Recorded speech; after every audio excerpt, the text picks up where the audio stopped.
I have hit that live button, so should be popping up here shortly. Welcome everyone.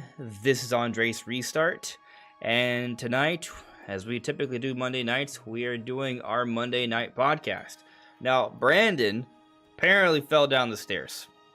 No, I'm not joking. Apparently. Okay, I think he needs to skip this week. He's okay. He's okay. Oh no. As long as he's okay. Yeah. But my fan is making. Yeah, I'm sending him a message right now. Yeah. He might skip. I don't know. He's back and forth. He doesn't feel well. Get well soon, Brandon. Yeah. Hope you feel better. Yeah. Yeah, I mean, if you feel like garbage, don't bother. Right. Exactly. So there are other people here, though. Other people. Yeah. Including NishquickPops, who Hello. I know was a little bit of a back and forth between yesterday and today, but has hit 1,000 subscribers, which is a huge milestone. It's a huge milestone. Your channel can become monetized soon. You know, I got 4 digits, 3 zeros, right? But there's four whole digits for your subscriber count. You know, that's no slouch. Congratulations. Yeah. It's a long time coming. Yeah, I hit 3 digits in September of last year, and I thank the Tears of the Kingdom and Xenoblade 3 hype for getting me this far. So yeah, if you guys enjoy Nintendo and RPGs and Zelda and Xenoblade and Metroid and all that, you should check out my channel. And I have a really cool Skyward Sword video which I put up today. I saw it. And if you guys like Skyward Sword, you should give that a shot. You should check out that video because I had a lot of fun making it. Yeah, for sure, guys. Really check out underrated Nishquick. game. His channel is linked in the description below. But there's someone else who has reached a recent milestone as well. About a week and a half or so ago, started putting out videos. Is now officially a Nintendo YouTuber. Samuel, whose channel is also linked in the description below. How you doing, buddy? Doing good. Just getting my feet wet with this stuff. Pretty good start. No, I've seen you've uploaded several videos. You've been pretty consistent. You know, that's. Yeah. I am no YouTube guru master, right? I've been doing this for a long time, and I'm only close to 30,000 subscribers, right? Which, I'm not trying to say that's a small number. It is not a small number, but it is all relative, right? For someone who's trying to make it his career, it's still kind of small, right? But, you know, we all have different trajectories, paths, and paces and all. You know, I'm just saying that, like, uploading consistently, that does work. If you can make quality content, do it. I always tell people that the biggest step in YouTube is just making your first video and just getting started. So that is true. That is true. I consistently get you in favor with the algorithm. Yeah. I'll say that you're very right, Nishquick, though, that it is getting started. I think oftentimes, and this goes beyond just the scope of YouTube, just like life in general, I think we can suffer from paralysis of wanting to get it right for it to be perfect. But in reality, there is no such thing as perfection, and you will not actually be able to get it done or in the way you think until you practice, until you have that experience. So you just kind of have to go for it. Yeah. So if you don't mind, I'll share a quick story. My first ever YouTube video was not even a Discord call. It was a Zoom call I had with my friend where I recorded it on OBS and had Zoom recording it at the same time. And I did it on my laptop, and then I watched it over, and it was like so like jittery, and the video was all over the place, and the internet was going out because there was like a snowstorm outside. And then I managed to get the audio, and then I just put still images over it, not even like gameplay footage. So like anyone can get started with like any equipment and anything like that. So yeah, it's been fun, and it's exciting that Samuel has got his feet wet with all of this. So yeah. Absolutely. Yeah. But yeah. Absolutely. I'm not doing anything crazy. It's just 10 minutes of gameplay and me rambling on, but it's something. Absolutely. Yeah. You know, you start somewhere, right? So guys, check Yeah. them both out. Their channels are linked in the description below. And I hope Brandon's fine. He's talking. So yeah, but he'll be okay. Probably. Awesome. He's fine. He's fine. We're I'm just sending kidding. you I'm good kidding. He's vibes, fine. He's Brandon. fine. I don't think it's so bad that he needs to go to the hospital. I think he just he's just I hope a there little are pain. carpeted stairs. Yeah. Yeah. Brandon is not an old person. Brandon's someone in their 20s who's physically fit. So, yeah. That doesn't mean that if you fall down the stairs you shouldn't check yourself. You know, you should check yourself. Yeah. But, anyways, Yeah. so the plan for the evening is to talk about a number of different things, including kind of a bevy of Switch 2 news. We got the big thing is the Video Games Chronicle report that came out today. And the reason why it's a big deal is because, well, there's actually several details about the Switch 2 here, and it's also the credibility of the site. If Video Games Chronicle is reporting it, there's a really darn good chance it's happening. Not to say it's for sure happening, but they are one of the most reputable sites there are. Yes. But if they we are go reputable, but they have had misses, which I've recently remembered today. We can get into that, but they are generally very reputable. And we will get to that, absolutely, right? Yes. And the point is that there is no such thing as perfection, right? You gotta take everything with a grain of salt until it's officially announced. Especially when it comes to Nintendo. Yeah. They're very unpredictable. I mean, we go back to before the weekend, as like last Friday or something, we had got another kind of like big Switch 2 thing with another financial report coming out from Money DJ that they heard about. Well, they didn't hear it. It was a financial report of the company Pixar, because it's another manufacturer, and they kind of do the SoCs for some of the controllers and stuff. And yeah, their window is a little different from what we heard today. Right, early 2024. I think I have the wrong There was an podcast update on music that. on. This is too loud. So there was someone who knows the language that translated it, and it was actually Money DJ making the assumption that they were upping their forecast for a early 2024 release. It wasn't Pixar. Yeah. So it was someone inferring something. Well, Money DJ is a site that they do they report on they do the financial reports, right? They are reporting for other manufacturers, right? Pixar is a manufacturer. Foxconn's a manufacturer. They would manufacture different parts for hardware. So that's kind of what's going on there. Point is that you could argue there's almost like conflicting stuff going on, and we'll be getting into that. But we're going beyond that too. We got some information about sort of the future of the Smash Bros. Series, because the creator, Masahiro Sakurai, had some words on the future of the Smash Bros. Series, so we'll be getting to that. We'll also be talking about a rumor about a Pokémon Presents happening this August. Why? Because, well, there was a data mine that's dating a Pokémon Presents for August 8th. So we'll be getting into that as well. And we'll also be talking about Zelda. That Zelda's kind of always going to find a way to kind of squeeze itself in there. Oracle of Ages and Seasons have come out. And those are fantastic games. They're now available on Nintendo Switch Online. But it does kind of stir up the conversation that we had about last week about regarding if there's going to be a Zelda announcement coming, because that's been rumored from Jeff Grubb as well. And Pikmin 4 sales have been pretty darn absurd in a good way. So we got a lot to talk about today. But before getting into things, let me just check in on the chat here. Guys, if you let me know how everything is looking and sounding, just if it's too loud, if anything, if one voice is not quiet enough or loud enough or something, let me know.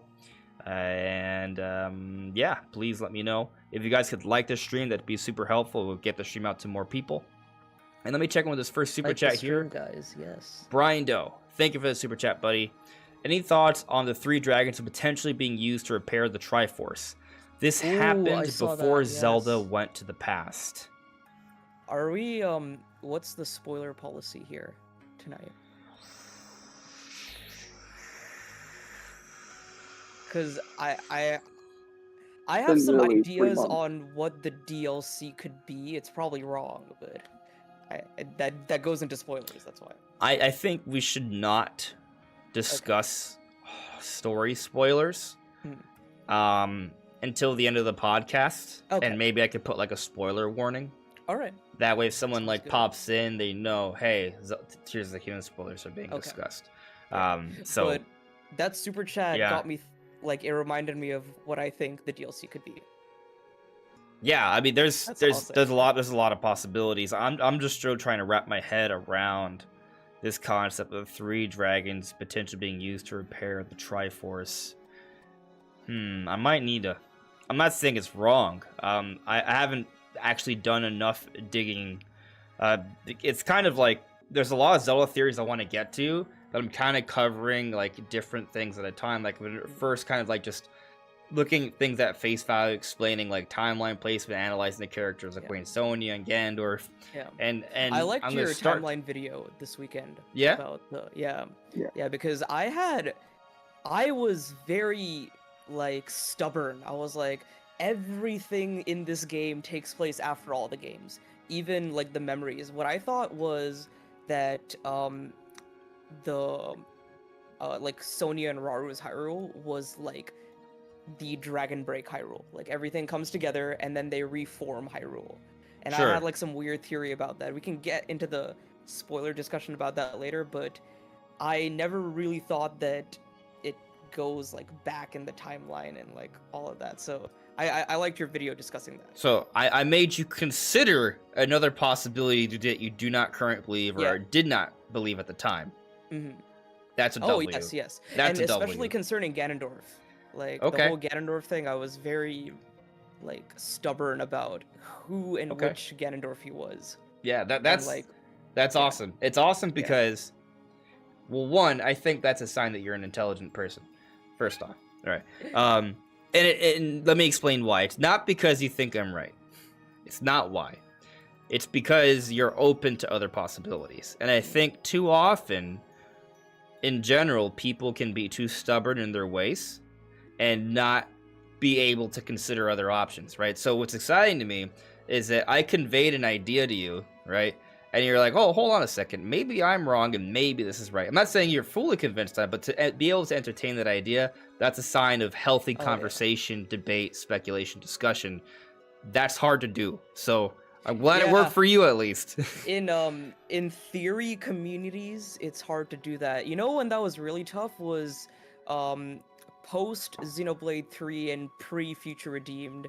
Like pre-Future Redeemed announcement, everyone was saying that it's gonna be a sequel DLC, it's gonna be a sequel. And I was like, oh no, I think it's gonna be a prequel and here's the reasons why. And like a lot of people were against it. It was back and forth. Until the like February teaser, and I was like, it's still a prequel. And then the game came out and I was like, it was a prequel all along. Yeah, it was a prequel, but it felt like a good epilogue to the story, even though it was a prequel, which is interesting. Future Redeemed Yeah, was so right. That was good. interesting. Yeah. At first, I thought it was going to explore after the events of Xenoblade Chronicles 3. Yeah. But then looking more at like the stuff in the game, it's like, oh, okay, this is probably a prequel. Yeah. It's honestly, I still think it's one of my game of the years for this year. Like, I consider it like really high up there in the new 2023 games I played. But yeah. Yeah. It was, from one, it was a surprise that it came in April. I remember we were speculating on June. I do want to talk about that a little later, especially when we talk about like Jeff Grubb's Zelda stuff. I have some thoughts about Nintendo's scheduling for this year. Yeah, so but we can talk about that later. Yeah, because I don't want to spoil anyone on the Tears of the Kingdom stuff. I didn't expect to talk that much about Tears of the Kingdom today, but I'm totally happy to. We're gonna save that for the end of the show, right? And we're gonna focus on the other things first.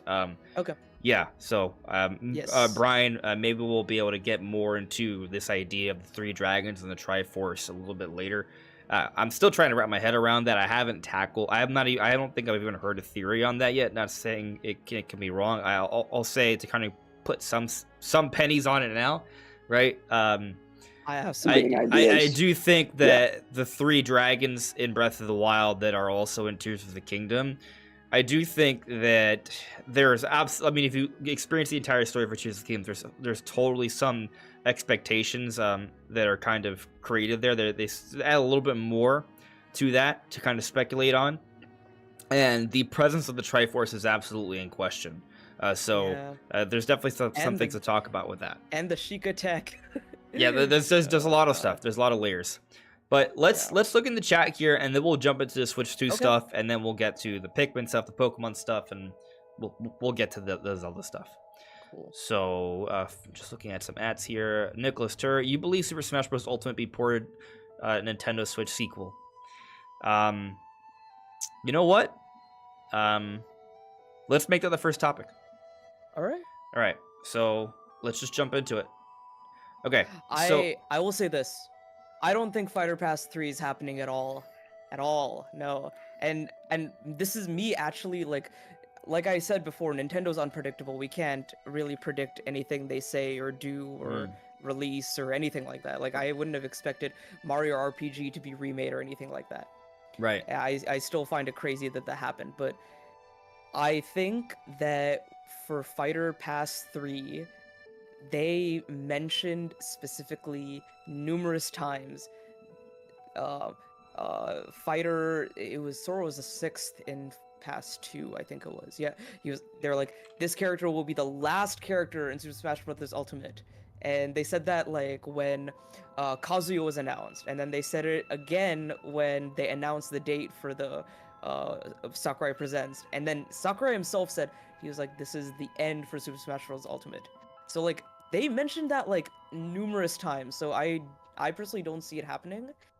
I can see them porting over the game, but the tough thing is the whole licensing stuff with some characters and some like it would DLC be harder. It would be easier to. Okay, I would love to go back and forth, but just to kind of paint the picture, right, for those who don't know what happened, Masahiro Sakurai, the creator for Smash Bros, has his own YouTube channel, and he uploads different videos, kind of talking about the sort of story and history of sort of game development from his perspective, and just different things, right? So he talked about Smash Bros. Brawl, and kind of like the story of how he was brought in to make the game, which at first the game was announced publicly, and then Iwata-san approached him behind closed doors afterwards to see if he would be the one to lead the project. But at the end of the video, Mr. Sakurai talks about what comes after Super Smash Bros. Ultimate. And he talks about how he still plans to be at the head of the Smash Bros. Series. He's not quite ready to step away yet. But at the same time, they're still figuring out what's next for the series. So ultimately what was said is, if we take it at face value, assuming there's no fake outs here, which there's always a possibility there could be a fake out. But basically, Sakurai is not stepping away from Smash Brothers. He will still, whenever this next Smash Bros. Game happens, the intent is that he will do it and he wants to continue to work with Nintendo. But there was no sign or hint that the next Smash Bros. Is currently in development, implying that it hasn't started yet. Which is interesting because we are approaching almost 2 years after the release of the final DLC character, Sora, back in October of 2021, I want to say. So yeah, it's getting close. Yeah. Anyways, this is stirred conversation. What is happening with Smash Brothers? Are we going to get a new Smash Bros. Game for the next generation Switch, which is now, looking like it's for sure coming out next year, right? Especially with today's report. Mm-hmm. So, typically a new Smash Bros. Game comes out early in a system's life cycle. Not necessarily the first year, but the second year, third year at the latest is usually how it goes. So if they haven't started development yet, can it still work out? Can they still have a new Smash Bros. Game ready? And so do one in 3 years, I think. Well, Smash Ultimate only took 2.5 years to be made. So in theory, they don't even have to start until the Switch 2 comes out. So there's some room for debate there. what I did, and what Nishquick is talking about, is because I put out a video talking about how I think there's a possibility that once Nintendo is done with the Mario Kart Booster Course Pass, they may move on to another game. Because I think they need to have some kind of big multiplayer game that gets regular updates to keep players engaged and subscribe to the Nintendo Switch Online expansion pack. So basically, I'm saying I think there's going to be a Fires Pass Volume 3 for free for Switch Online Plus members. And I think this might be a good way to kind of keep the Smash fan base engaged until they're ready for next Smash Brothers. And there is debate there, right? Because you look at just like the Mario Kart situation, people are debating, oh, okay, well, if we're getting Mario Kart DLC, we're never going to get a new Mario Kart. My thinking is, we're getting new tracks, it's great, but they can still announce like a new Mario Kart like a year afterwards. I still think it's gonna launch with the Switch too. See, that is Mario Kart 9. Yeah, we can talk about that later, but like, I think late that's 2024, what. Yeah, that's a possibility. yeah, I think Mario Kart 9 would be the next big multiplayer game because Mario Kart 10. Personally, pardon? Mario Kart 10. Yeah, Mario Kart X. They should call it Mario Kart X. Yeah. Or Mario Kart Infinity World. Come on. Don't remind Infinity me. Stones. Yeah. Yeah. Yeah. But You know what I think is the perfect Switch 2 launch lineup? Yeah. So you have a 3D Mario that appeals to everyone, but you also have Metroid Prime 4, which appeals to the not the casual, the hardcore casuals. fan base. People in the diapers. Yeah. Metroid's a very casual game. Yeah. Super casual. So if they had that 1-2 punch, they could have the hardcore fans to adopt the system early, as well as have that big 3D Mario that's going to sell 20-25 million. I think that is likely, but I also see Mario Kart being there very soon because, like, if I think about it, like, the gap between Mario Karts is bigger than any other gap between, like, Zelda or 3D Mario or 2D Mario or Prime. Only like, if you exclude Mario games, yes. If you exclude Mario Kart Live Circuit and Mario Kart Tour, yes. Yeah. If you exclude mainline those. Mario Kart games. Well, Mario Kart Tour is considered to be mainline. Yeah. Yes, it is. Yeah. Yeah. But yeah, Live Circuit, Live Circuit is definitely like Mario Kart Live Circuit, which is like, for those that don't know, it's a Mario Kart game that's a Toys to Life. You can it's augmented reality, and you can kind of play it on your Switch. But there's like cameras that are on these remote control Mario Kart toys that you can drive around your house. You so you set can it up create in like tracks. your living room around like in a circle and stuff. Yeah, it's actually really pretty cool. neat. Yeah. Yeah, I think but like I was saying, I think Mario Kart, the next Mario Kart, whatever it is, I think that'll be like the big multiplayer game for Switch Online for Switch players. I personally want them to take their time with the next Smash Bros. Because Smash, like, Ultimate was Ultimate. It was Smash Ultimate. It was every single thing in the past games in one. And if they do something similar to Ultimate for Smash 6 or whatever, I don't think it'll feel as special. So I'm not saying they should, like, reinvent the wheel and turn it into, like, Tekken or Multiverses or something, but I want to see them do something creative and different, and if it takes them a little more time, I'm willing to wait for it. Sure. That's just what I'm... Totally. So my theory is the next Smash, they're going to try to have a similar amount of content as Ultimate, but also while having a lot of new stuff. Ultimate kind of felt like a culmination of all the past games. Yeah. Celebrating the franchise. It took a lot of work because they had to, like, remaster maps and stuff and they redo brought all movesets. the characters as well. Right. Everyone is here. Yeah. Everyone. Yeah, that was great. Yeah. Yeah. But it only took them 2.5 years because a lot of the movesets for these characters were the same. And, you know, my point is the next Smash isn't going to take 2.5 years. It'll take longer. Yeah. I also, this is my biggest wish for the next Smash Bros. Game, and this has been my wish for Smash ever since Brawl. they need a really good like story mode.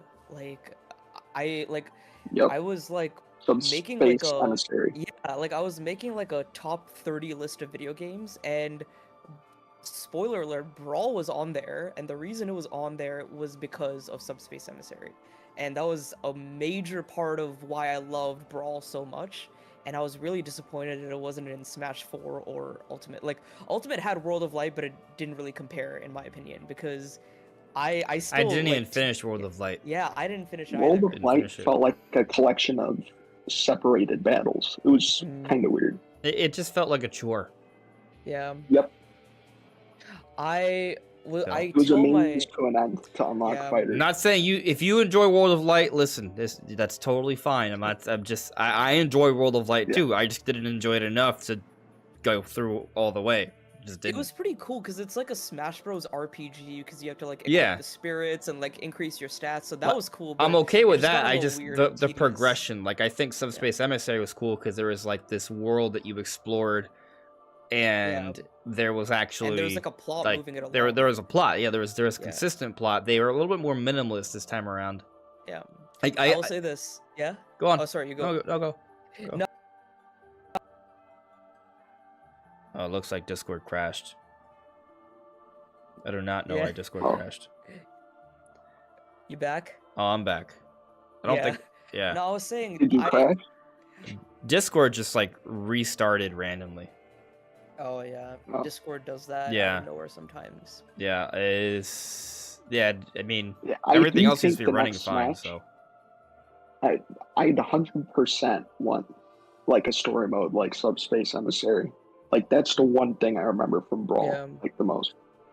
I why is my what I camera what I would tell my friends, like a lot of my friends who don't play Nintendo games or aren't familiar with Smash Bros, what I tell them is for Brawl, the adventure mode and the story mode is so good that the story is told with absolutely no dialogue, and you can still understand what's happening, you can still follow the plot, and there's literally no dialogue at all. There's like Marioisms and Wario's like remarks and all that, but there's no dialogue whatsoever, no actual spoken sentences in Subspace Emissary, and it's a really emotional experience. Like, I don't know if you guys remember like the whole Ancient Minister and Rob and all that, like there's crazy was- stuff. Yeah. yeah, it Yeah. was crazy, and I loved it. And I would love for them to do that with like a new cast of characters, like bring in Shulk, Pyra, Mithra, Sora, and like a lot of these new characters, just put them in this kind of setting. It would be so cool.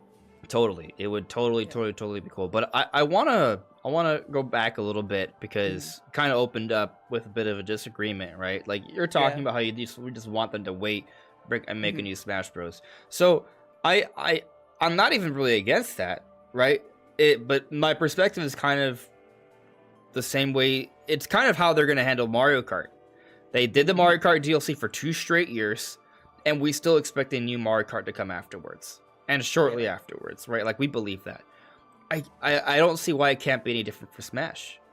And my main perspective is, I just think that once the Booster Course Pass is done this year, they're still going to want to have something that's like really cool, like the Booster Course Pass for Nintendo Switch Online members. And maybe it's not Smash related. Maybe it's something else. But I think they're going to have something substantial that's going to excite a large part of the Switch like user base. And if it's not Mario Kart, what's it gonna be? Yeah. You know, do you Smash think is is like is a the- good option, I think. It's not going to be New Horizons because they're done with that game. Yeah. Right. If the new It's Mario gotta be Kart was Smash. coming out like January or February or something, or if it comes out in the first half of next year, right? Then I'd be like, okay, maybe they just they have that DLC available for free. But I don't think that's what's gonna happen. I think that's too soon, right? I think we gotta wait at least a year after the Booster Course Pass. When do you think is the earliest that it could be announced? What, the Mario Kart game? No, a new Smash game, A new God. Smash game. or See, like they haven't even Ultimate started yet. Remaster Deluxe. Something Okay. like that. All right. So well, it depends on what it is. Yeah. Right? I think they could announce a new Smash Bros. Game whenever they have a press conference about the new system. They could just say, hey, the next Smash is in development. Yeah. I don't think they're going to do that, though, because Nintendo's at a point right now where they have so many projects that are already done They're just sitting on so many things. I think when we hear about the next Smash Bros, it's when they're kind of ready to just push it out within a year, the same way they handled Ultimate. Like, we'll just be watching a direct and we'll see an epic teaser and be like, oh snap, it's happening, right? Like that was so random. That was the last thing I expected. Yeah, but it was sick. Yeah.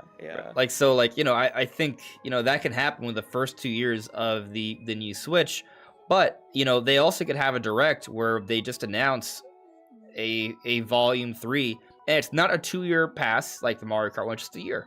But it's just something to excite fans for the first year of Switch 2 until we wait for that next big game that comes out where they'll have that kind of take the place of the kind of cool DLC we could get. That's kind of my perspective on it.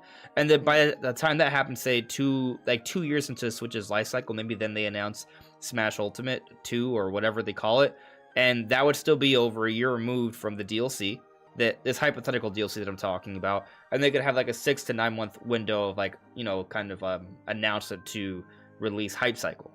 Yeah. Kind of like, yeah, that's kind of how I could see it going. And I understand this is just my speculation. I don't know what they're going to do. Yeah. But I think we all agree that there needs to be new Smash content at some point. We don't need it now. I'm totally content with where Smash is at right now, personally. But we do need it eventually. And I think we should not underestimate the hype levels that go into Smash characters and what could be. Right? So, like, getting that going early on in a system's life cycle is very healthy for that. So that's why I think DLC makes a lot of sense. And DLC can happen sooner than a whole new game. And they can still do both. Yeah. Smash character reveals are a very big deal, and you can't really get that with Mario Kart or Splatoon or any other multiplayer game. So to bring in that hype, I see where you're coming from there. Yeah. But of course, you know, maybe they just announce the next game sooner than later. Yeah. What did you say, Sam? Smash characters also advertise their respective games. Like Pirate Mithra boosted Xenoblade Chronicles 2 sales quite a bit. True. You know, that does help. So I think what they want to do is just keep them coming so they can use Smash to advertise. Let me throw an idea out at you guys. Yeah. Since you mentioned Pyra and Mithra, Sam. We got the Pyra and Mithra amiibo. They're very popular in Smash Brothers. Xenoblade 2 is the best-selling in the series. And Pyra and Mithra don't have as much as a significant role in 3 or Future Redeemed as we would have liked. It's almost like there's still some mystery about them, right? As you talked about on your podcast, your XP podcast. Oh, Nishquick, yeah. Right? Like, I did. what if there's like a side Xenoblade game or a future Xenoblade game where Pyra and Mithra take some more spotlight? Like, what if it's not the last we've seen of those two? You know what I always, like, me and another, like, that guest who I had on my podcast, we were talking about what if the DLC or, like, some other, like, thing we see in the future talks about what happened before Ionios was created, like how, like what actually led to Pyra and Mithra being what they were, like before Ionios, how Nia became queen and all that, and then what happens on Bionis as well. So that would be really cool, and it could give use to these things. Yeah, and you know what's interesting? It doesn't even have to be a whole new Xenoblade game. It could be a spin-off game even. They could do it in a Xenoblade Warriors, for example. You know what I was thinking? So ever since 2021, I've had this idea about side games that explore unanswered questions since Bowser's Fury came out. Yeah. Like, what if that was like a separate $20 release? Or games for Xenoblade, say the size of Future Redeemed or Future Connected, if that was a separate release. Just stuff like this, like little side stuff that answers questions that's not really DLC, but its own thing, but is essentially like a piece of DLC. Like, that'd be a good idea. That would be cool. And that reminds me of, Andres, you might remember this, because like I was not like a Xenoblade fan during Xenoblade X's hype, but one of my friends was telling me that Xenoblade X had a lot of short stories which go into like what happened before everyone went up to Planet Mira, what happened to Earth when Elma came down to Earth and all that. So that stuff would be really cool as well. If it's not like a playable game, if it's just like Takahashi putting out like stories and saying like this is what happened, and I am not like saying that this is going to happen, but the Trinity box set for Xenoblade 3 has a lot of developer like interviews, and like they're putting a lot of stuff into this. Like the composers, the developers are like talking about a lot of stuff in this series, so we might even get it in there. So we'll see. Yeah, no, there could definitely be Yeah. some little nuggets there for sure. Yeah. For a little sure. bit of a tangent, but yeah. So what do you guys That's what we do. think We tangent. about where Xenoblade is headed? Do you think it's going to be Xeno something else? Xenoblade something else I other than have- Chronicles? I was telling people this, that I feel like it would be weird to separate themselves from the name of Xenoblade, because that name just like people will recognize the name Branding. Xenoblade. Oh, that's what It's brand was on the recognition. Switch. Yeah, brand recognition. But like Takahashi is known to do like things like Xenogear, Xenosaga, Xenoblade. But he finished like this Klaus saga. So does the Klaus saga also mean Xenoblade? So could they go into Xeno something else? But another thing would be like in Japan, they don't have the Chronicles. That's only in the West. It's just called Xenoblade in Japan. So someone was telling me that they could like kind of standardize that subtitle, Xenoblade something else instead of Chronicles. It would be Xenoblade something, and that would be the new Xenoblade Liberation, or I like Xenoblade that. Cataclysm, or Yeah, Xenoblade, Blade. like Xenosaga Blade, yeah, or Xenoblade Saga. That would be even more confusing. oh, After, like, I kind of what's like that though. happening. I kind of like that though, Yeah. Xenoblade Saga. I actually really like that Yeah, because it it's would like be- Chronicles, but it's a saga. You know. The thing is, I don't want to say too much, but based off of what we know that has happened in the story, that name might make sense for various reasons, but it also might get a little confusing, but that is a possibility. From Future Redeemed, you're talking. Yeah. But let's move on here. Yeah. So let's well, I'm gonna get to the super chat first. I gotta check out the super chat first. Brian Doe, hear me out. Smash Warriors. This will get hate. It could make sense. Oh, sense could be made. Smash Warriors. That would be like its own like Nintendo action game. I'm actually down for that. Yeah. Smash Warriors could give us the next Subspace Emissary. It would yeah, sell a probably all lot. we're gonna get. Yeah, I think it would sell a if lot, yeah. he did it based off Smash It would Brothers, outsell Age of Calamity. Oh, potentially. 100%, yeah. but I'm not 100% on it, but I do think it has that potential. I think it I mean, depends Age on of how well Calamity it's done. sold a lot, but it It's the wasn't best. like It's crazy the a best. lot. It's the best-selling Musou game of all time. Yeah. Yeah. No other Warriors game has sold as much as Age of Calamity. So, you know, I think Warriors games in general aren't bound to sell like 10+ million. That's just not what they do. But like, yeah, do I think it could outdo Age of Calamity if it's done right? Yes, because it's like, oh, you want Zelda? Okay, you got Zelda. But here's Mario. Like, if they kind of go like the Subspace Emissary story kind of route, like where it kind of explains how everything kind of comes together, like that Yeah. would be so cool. But at the same time, like, it wouldn't be Smash gameplay at all. So it's They kind of could- yeah. They It'd could be- kind of a coincide lot that of with the work. Smash movie. I don't know. You know how much work that game would take to do? Yeah. Yeah. It would be great though. I am actually more interested in the idea of the Warrior style games evolving. Like I think some of these Warrior style games we've seen where they're more specific for a particular franchise, I think they are headed in a good It already direction. has Yeah, they've done this, but I think they can. Persona 5 Strikers. That's another one, right?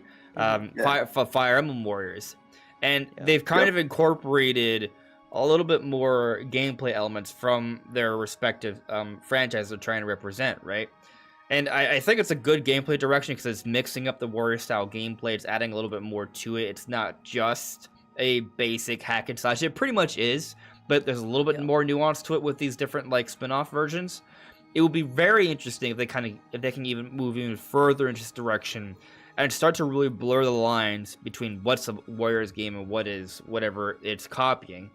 Yeah. And I think that could maybe give it an opportunity to do something really special. Like maybe a Warriors game is just more about fighting massive armies. Like maybe that's what the core of what a Warriors game is, and then how that's done, that can be done in many different ways. Yeah, so. We already I haven't played Age of Calamity or Hyrule Warriors, but I've played a bit of Three Hopes, and I've played a decent bit of Persona 5 Strikers, and I think Strikers does it very geniusly because it actually takes like actual elements from Persona 5 and from the Persona games and puts it into the gameplay of the Musou hack and slash with a bunch of enemies coming at you. So taking that even a step further and kind of like refining that would kind of separate these Warriors games from the actual Dynasty Warriors games. Like, I don't know, I like where this is going, and if the one I want to see the most is Xenoblade Warriors, because I love Xenoblade. Yeah, I think that's gonna happen. Yeah, it really needs to happen. I mean, if Fire Emblem Warriors can happen, I think Xenoblade doesn't sell that much worse than Fire Emblem, so I think it could happen. Yeah. But at the same time, it does still sell slightly worse than Fire Emblem. So if Fire Emblem was like basically if Fire Emblem Warriors is barely getting green lit, then maybe that slight sales difference would be the difference. But I mean, it's close, right? Like Xenoblade is on the rise somewhat. So I do think it's possible. Yeah. A lot of the reasons I've noticed why people choose not to play Xenoblade is one, because of the combat. Because the combat does auto attacks and it's a little slower. So if there's like more snappy, responsive combat with like a Warriors game, I think it could open up the audience to more people. Plus, it will be non-canon and it'll have like a lot of really cool character interactions that we've never seen before. So that'll be a lot of fun. Yeah. Hear me out. Yeah. Metroid Warriors. No. I don't know if there's enough characters in Metroid though. Well, there's not enough characters. There's like basically zero. There's one. Yeah. There's two. There's Samus. Well, there's the hunters. But, there's Samus and the 4 hunters from Prime 3. There's Sylux. There's the other 6 hunters from there's hunters. Ravenbeak. There's 7 hunters from hunters. So and one of them includes Sylux. So that's I think it's 6 if you count 7. So and then there's the other 3 hunters from Prime 3. So like there's at least 10, or if you count Ravenbeak, right? Like Ravenbeak, yeah. Quiet Robe, Dark maybe, Samus. Dark Samus. Ridley. Yeah. I mean, if we're getting crazy, I don't think it's ever gonna happen. Mother Brain. Yeah.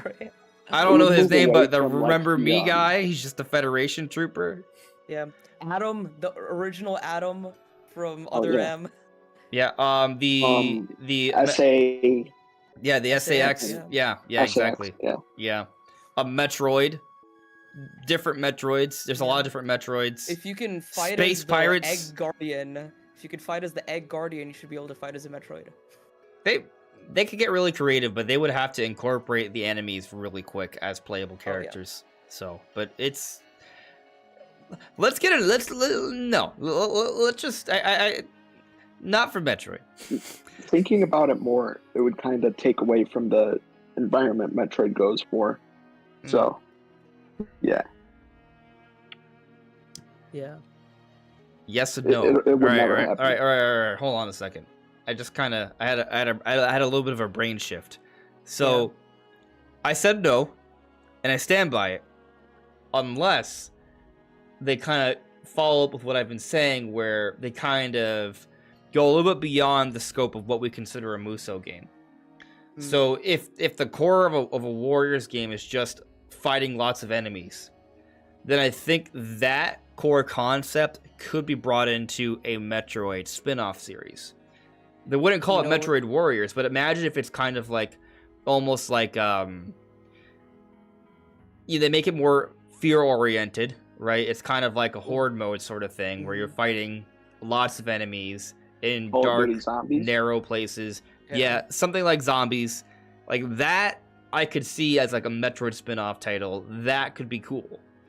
I have a completely different idea of how it would work. Because Okay. you know how in Warriors games you're hit with like a wave of like enemies and like a giant army, you have to destroy all of them, right? What if Metroid Warriors was a bullet hell? Like a Returnal or what's that? Enter the Gungeon. You just have a bunch of like lasers and like bullets just coming out at you, and you have to like dodge all of them. And then like I don't know, something like that. That would be a very interesting. Sounds like a take as Star well. Fox game. Yeah. Coincidentally, I played Star Fox 64 yesterday after a very long time, and it brought back so many memories. So good. I also played F-Zero on the SNES and F-Zero X for the first time ever. Really? And yeah, and I showed it to one of my friends, and he was like, "Where is this game on the Switch?" And I was like, "It'll hopefully get a remaster of the GameCube version." So we'll see. We'll see. GX is the best one, right? Yeah. For me. And I enjoyed it. I only it's played it like a highly few reviewed. times. Yeah, it's good. Yeah. It's very difficult though. Very difficult. Very, very Maybe a difficult. remaster balance that a little bit. Yeah. But in the interest of time, let's now move on. Right? I want to check with the chat for a little bit, and then we'll get into our big topic. Cool. All right. So Super Luigi Kong added me. Not sure if I asked this, but do you think the rumored Donkey Kong game, if confirmed, will be on the Switch or Switch 2? Switch 2. It's gotta be Switch 2. So I'm not gonna say it won't be available for base Switch, but I think it's absolutely getting too close at this point. I think Switch 2 is what it would be saved for. It'll come out in the Switch 2 era is what I'm kind of thinking. So I don't know. It's really Just 'cause tough. It's on Switch 2 doesn't mean it can't be on Switch. Right, Yeah. exactly. So Especially if it's 2D. Yeah. yeah, I mean, if I have to pick, well, the thing, what if it is 2D? If it is 2D, then maybe they just have it for Switch. That's tough. I don't think it's just gonna be. I'm gonna just tell you guys what I think. I don't think it's gonna be a basic side-scrolling Donkey Kong game. I think it's I gonna want be. it to be 3D. I don't know Yeah. what it will be, but I think it's gonna be more than a typical Donkey Kong game. Because then why it goes back to this report we had a few months ago, how Activision at one point was working on an open world Donkey Kong game. It was canceled. Right, but we've gotten multiple developers to confirm its existence. But then the idea is, or what's discussed, is that Nintendo then decided to, after that project was canceled, they started working on their own Donkey Kong game. So, while it doesn't tell us what it is, what I do think it suggests is that Nintendo was okay with the idea of an open world Donkey Kong game. That was greenlit. They were excited about it. So my point is that if Nintendo's working on it themselves, it's hard to say what it is, but I just don't think it's going to be Donkey Kong Tropical Freeze 2. I don't think it's. You know I what think it's game gonna be was something a little also- bit different. You know what game was also getting a big entry, but was canceled and restarted? Prime 4. Maybe they restarted the development of that Donkey Kong game. Oh, they in totally their own did. Studios. They totally Yeah. did. Yeah. Yeah. Totally. I just don't know. I'm just saying that. So maybe they're just going with the same vision, but themselves. Oh, that's what you're getting at. Maybe. Yeah. Maybe. I'm still here, by the way. I'm trying something out. Okay. No problem. I think open world Donkey Kong would be. I don't know. Would it be a collectathon? If so, how could it work? I don't know. But because a collectathon, I don't know if you can make that open world, right? That would, Yeah, I don't 'cause you even. collect. I don't need to be open world. But Yeah, it me depends. neither. It depends. I mean, there's a lot of different directions they Even could go. like a 3D world style, 3D world or Kirby and the Forgotten Land style game. I'd love that. Yeah. I think Yeah. that would be nice as well. Maybe that's the area they're headed. Because Donkey Kong is very good at level-based stuff. This You know is that. well. This is not. This is kind of the opposite of what I was about to suggest, right? And this is just an idea. But imagine maybe it is kind of like gameplay wise, somewhat like Forgotten Land, but it's not levels from point A to B. It's actually a cohesive, continuous world. Not so much open, but think maybe more like a Metroid Prime game or like a Dark Souls game where there's different Yes. areas that are intertwined with each other that can make shortcuts and enter other areas. Kind of Donkey basically Kong Metroidvania in 3D. in 3D. Yeah. Interesting. Yeah. Yeah, now that I think about it, Dark Souls is that a would be really cool. good Metroidvania. Yeah. That would be really cool. But the camera would be perspective really down of for Kirby that, and the actually. Forgotten Land. Yeah. Yeah, I mean, I think heck, that would work. I would be cool if it was even closer, right? say- Because I love the idea of the whole Tarzan thing of being able to like slide through tree Swinging, branches and yes. swinging. Like that would be epic. So I like I that. think that concept needs to be done right. Whatever it takes to do that. Because I think that's something we need. We need in a Donkey Kong game. Yeah, let's Yeah. say there's like a tree branch like on this area you can't reach until later. And then you go on the tree branch, you slide down, and then there's a vine that could be unraveled. And then you could climb back up it to that second or third or fourth area or whatever.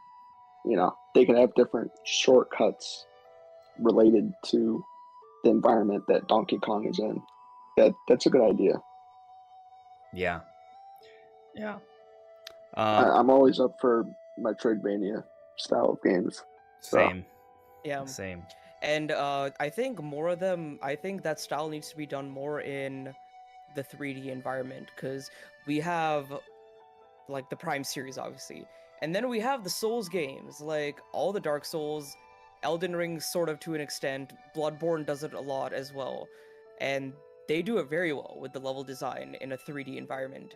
And Donkey Kong wouldn't take that approach, but I think with how Donkey Kong works, I think it could kind of take elements from those kinds of gameplay mechanics. Oh, you need this like ability to go to this area in the jungle, or Yeah. you need this animal companion to take you and fly you over there or something. Right. Exactly. Exactly. Like that. So It's a whatever happened platformer, with but- that rumor of the Mario Odyssey team working on Donkey Kong? It was the Nintendo EPD, and I think there was an assumption made that it was the Mario Odyssey team. I don't think we know that for a fact. It was a Mario Odyssey team. There are several Yeah. Nintendo EPD teams, so I remember that happened in 2021. We got the kind of scoop that a Donkey Kong game was in development. And that was back when we thought it was gonna come out in like 2022 or this year. Yeah. And the thing is, I don't think we're that far off because the Donkey Yeah. Kong Park is opening next year. Yeah, I think they're just waiting for that specifically, yeah. So I think that the game's and- going to release yeah. next. I mean, and actually, when I think of it that way, maybe it is a Switch game. Yeah. You know what? You know what is kind of sad though? It's a that Switch game. does Throw... I'm yeah. saying it. It's a Switch game. It may be. Okay. It may have a Switch 2 version. I think it would be. It's coming for Switch. I believe Yeah. it. Because the Donkey Kong Park is opening next year. I'm pretty sure. Let me double check that. Is that still the plan? I will say Next something January or hasn't something. delayed I right? will yet. say something that could potentially, possibly, maybe, I don't know, Yep. Opening 2024. throw a wrench in this. But you know, a lot of this theme park stuff is trying to coincide with the movies, right? Yeah. And there was rumors that there's gonna be a Seth Rogen Donkey Kong movie, right? But Yeah. there's also a Hollywood strike happening, so a lot of this stuff is Mhm. it's going to be either severely delayed or put on hold or Sure. indefinitely paused. I mean, or how even long do you think that's gonna canceled, I don't last? know. I'm gonna rain Well, on I- your guys' like, parade right now. until like Hollywood gets so what their do- stuff together. I don't know. With this writer's strike, I don't think we're seeing any movie announcement this year for sure. Next year at the Probably earliest, not we even see an next year. announcement. Huh?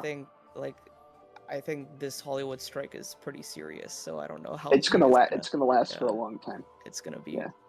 a pretty big deal. Like even like major movies like Deadpool 3 are getting like they're halting their filming like right in the middle of filming. So Yeah, it's they got it's nobody to pretty write. That's- Yeah, no news on a Zelda movie or Mario sequel or anything like that for a while, I think. Actors can't do their job if they don't. I mean, have a how script. long is it gonna take? A month? 2 months? 3 months? The whole thing is actors are striking because AI is basically taking their jobs. So once a lot of these laws and regulations are kind of ironed out, I think that's when things will. We know how Yeah. long things in the Yeah. court takes. FTC. Yeah. I don't know. I don't know. I have no idea when this is gonna happen. Yeah. It's more of an actors and writers strike than a Hollywood strike. Yeah. So my perspective, related to just keeping it Donkey Kong related, which is just one question, right? It's not even a topic, just for the record. Oh yeah, this Yeah. is just about Donkey Kong. Yeah. Yeah. There's other chats I want to get to, so I kind of want to streamline things a bit here, but I think as long as the Donkey Kong Park expansion is not delayed, if it's still coming out next year, I think the Donkey Kong game has to be revealed next. If it's not revealed this year, it has to be revealed next year. So that's my take on it.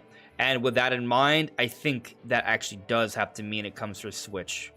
So I take back what I said earlier, how it's probably Switch 2 and maybe Switch. I think it's probably Switch, maybe Switch 2. Yeah. So that's my stance on it because of the park opening up next year. Unless it's delayed. We'll see. We can probably even get an announcement in September for the game next year early, There's a lot of things that could be announced in the Direct. They could show Prime 2, they could show Prime 3, they could show Prime 4. The Donkey Kong game, they could announce that new IP, they could announce a new They're not going to, right? Like, I think a lot of these things are being saved for Switch 2, but the question is what and what's being a cross-gen. Like, there's a lot of questions right in the air. The F-Zero remaster, the Twilight Princess, Wind Waker HD, like there's a lot of things that we think could come to Switch. Like, not all of them are getting announced in the September Direct, but some of them might. So, but I want to continue on here. So, checking with the chat, Ronnie Fonzo. Speaking of Metroidvanias, are you guys going to check out the new Prince of Persia game? Hard, maybe. I'm very interested in it. It's pretty cool. It's actually purely a time issue for me. That is all it is. I will say it looks really cool, and I was very sad when it was getting dislike bombed on the PlayStation channel. Yeah. It was really sad. I saw people complaining because the main character didn't look Persian, but the main character isn't Persian. His prince is that he's serving is Persian. So I just didn't. I actually think it looks really cool. I didn't like the trailer music. I thought that was a weird fit. Yeah. I think that the marketing on that might be a little off, but the actual game itself looks really cool. There's a release date for the game, right? There is, yes. It's coming in. I don't remember when. It's like very early in the year. I think it might. Oh, I thought it was this year. I'm probably wrong. No, it's the Lost next year. Okay. Yeah, I remember it was getting dislike bombed because PlayStation players were like, "Oh, it's a 2D game. We don't want a 2D game." And I was like, "There was a 2D game." It all depends on the early next year, January next year is when in it's coming 2021. And it's coming in January. See. Okay. You know, there's Persona 3 Reload and Final Fantasy 7, so I don't know. Yeah. Early 2024 is busy for us RPG fans. Most months are busy. I think it's just a good time to be a gamer. Yes. Yeah. This is a very good year. So, Disinferno is saying in the chat, Dredda sold more than 3 million copies. So I didn't want to make this a topic because I heard that we've kind of known about this for a while, but it's been kind of debatable. I think we've gotten more solid information confirming that it's past 3 million. It's been like, we know that Nintendo reported like 2.9 like a year ago or something. Or it's been a while, and it's been assumed that it's past it, but Nintendo hasn't updated it or something. But it looks like Dread has passed 3 million, which is amazing. It's some people didn't think it could hit 3 million. It has. And it's the best-selling Metroid game currently. I'm really curious to get updated numbers on Metroid Prime Remastered. Yeah. That's going to be a big deal. But yes, Metroid Dread, big deal. It was my favorite game of 2021. So good. Do we think Metroid Prime Remastered hits 2 million? Oh, yeah, 2 million. for sure. I think. I was hoping it would hit 3 million and outsell the original, but... Well, we haven't gotten updated numbers, so it's hard to say. So how much did it sell, like, in what time period so far? It broke a million. It sold a million, I think, in a few weeks. So, we'll see. Yeah. Those could have been early adopters. The Shadow Drop kind of helped with that. I think when the thing is, when Metro Prime 2 gets announced, if that's rumors true, that's going to give a little bit of a boost to Prime 1. It's like, oh, okay, now I can play 1 and 2 like that. If they even do like a bundle deal or something like that. I think every time a Metroid game is introduced, those other Metroid games will get a little bit of a bump. And once Prime 4 is shown, that's going to offer the biggest bump. That's going to be a new game that's going to excite a lot more people. Kind of like how everyone's going through like a Pikmin renaissance now. Yeah. There will be a Metroid Prime renaissance. So I said Metroid Prime renaissance because we've had the Metroid renaissance already with Metroid Dread. With the Dread, yeah. Right, like people were playing a lot of Fusion yeah. and stuff beforehand. Yeah, that made people go back to Fusion and Super in on the Switch Online. Correct. And So that when Dread also was announced, when Dread was announced, I had beaten Super Metroid, and that was it. But I went through Zero Mission, AM2R. Oh Yeah, because I didn't have a 3DS at the time. I had sold it. Bad decision. But yeah, basically, I played through the 2D Metroids in anticipation of Dread. So yeah, that was cool. Samus Returns is very good. Yeah, Samus I'm Returns gonna was pick up a actually used like 3DS pretty soon to play through all that stuff that I didn't. That's a 3DS game I would love to see get remastered at some point for Switch or Switch 2. Samus Returns I think it was will. actually like in the top sellers for 3DS when Dread was announced, because I went back and bought it back in 2021, and I was like, oh, a lot of people are actually buying this game. It's very good. Like on Amazon and on the 3DS eShop, so that was nice. And it's a little bit more than just a remake. They had new gameplay stuff, new quality of life updates, obviously totally remade visuals, but there's new content. Like I don't want to spoil anything, but there's some cool stuff towards the end that's different. It's pretty epic. Yeah. Going back to the chat here. I really want to give that game a shot. You should. Going back to the chat here, guy you don't know, it seems I missed the Smash portion of the podcast, but I just want to say that I prefer a reboot as opposed to a deluxe port. Post-Ultimate Smash needs to evolve to avoid stagnation. I don't know about that. I think guess Smash is right where it needs to be. I guess the question is, like, you look at, I see this point made a lot, and I kind of, from one perspective, I understand. Like, I like fresh takes. I would be all for a reboot. It's kind of hard to envision them making a new Smash Bros. Game that surpasses Ultimate, but I think we should consider a few things. One, Smash Ultimate's development cycle was 2.5 years. It was no Tears of the Kingdom 6+ years, right? Like, and Smash Ultimate definitely sells enough to warrant a 6-year development cycle. I'm not saying it will take that long, but my point simply is, as amazing as Ultimate was and as hard of a job it was, I think that if they put in the resources, they could just go bigger. But I also recognize that going bigger isn't necessarily what you need to do to kind of bring in a larger fan base, right? I think sometimes it's changing things around a little bit. But also, if it ain't broke, don't fix it. Smash Ultimate is the best-selling fighting game of all time. So, do you really just change the formula for the best fighting game of all time? Usually, you don't do that. What I've heard thrown around is bring Smash into 3D, which I completely disagree with. No. That would be a different beast.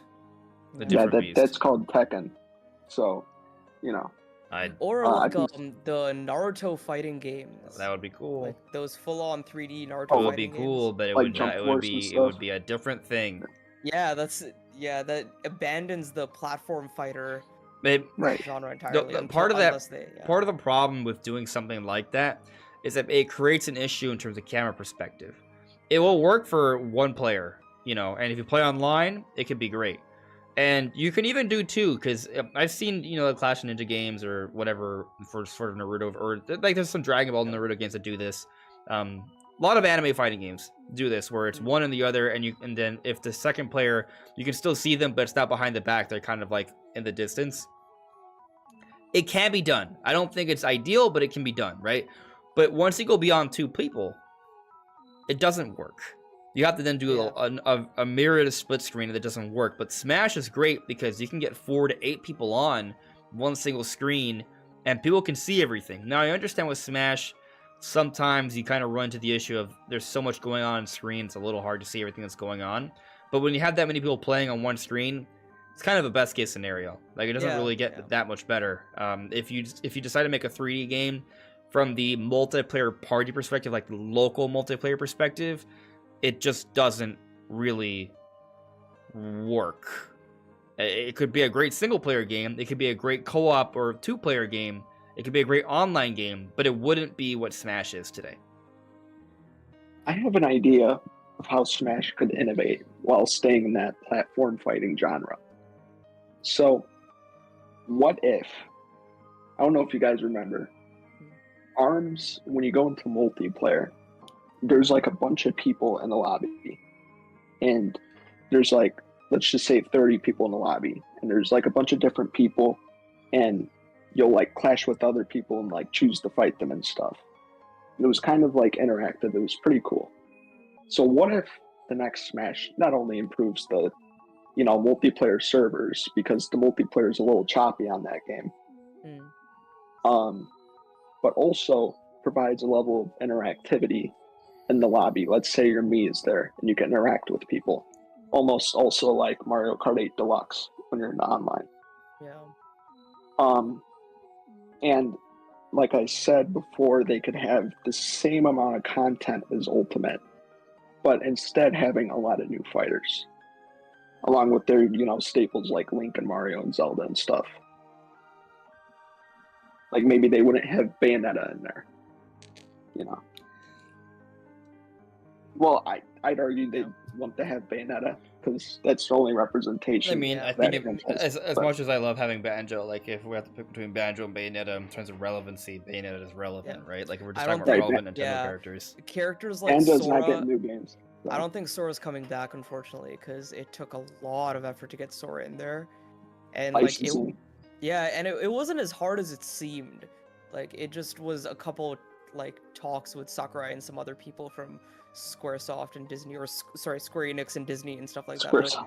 But they're very careful about the messaging, right? Like there's no Disney characters actually shown, no, no Donald, no Goofy, no anything like that. So it's just cool that they even had the alt skin that references like the classic Mickey Mouse, but without it actually being the classic Mickey Mouse. Yeah, and you see it on the Keyblade, like when the Keyblade comes out in the reveal trailer, you see Mickey Mouse, like the Mickey Mouse symbol on that. So I think I can see them eliminating some of the third-party characters, some who are maybe not as relevant. I don't want to say that to some characters because like when Terry was announced, I was like, what? Who is this? What? I was so confused. Terry's from Final Fight, right?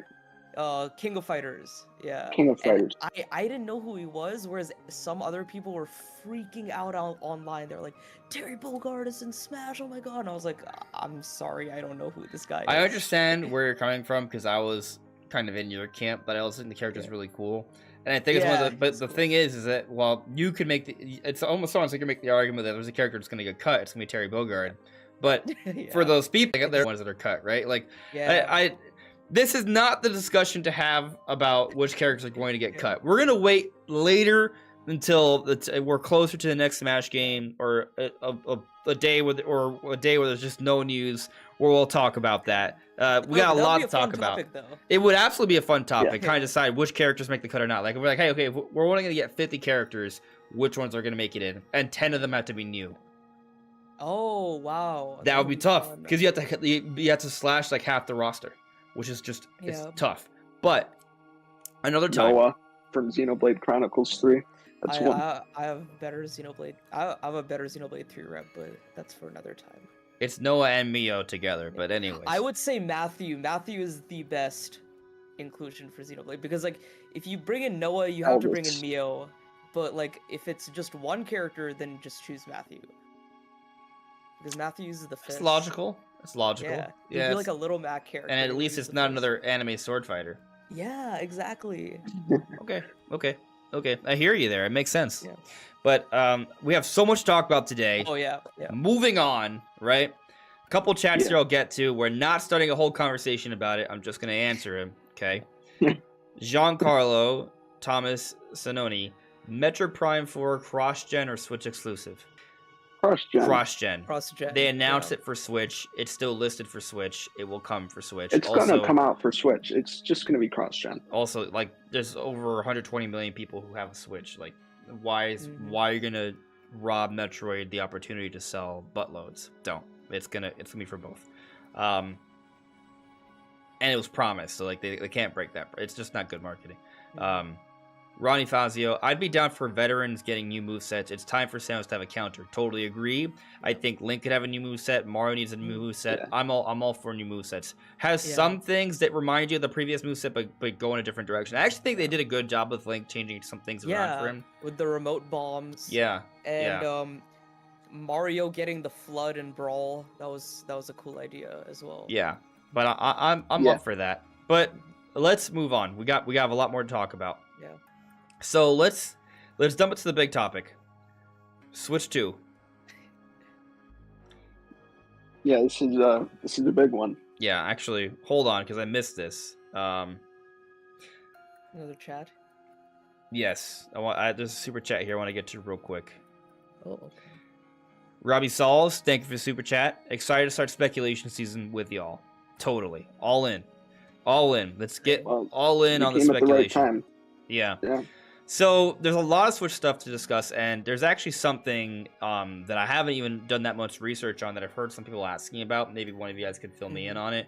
I think it's something that Nintendo Prime talked about yesterday. There was this YouTuber that put out a video.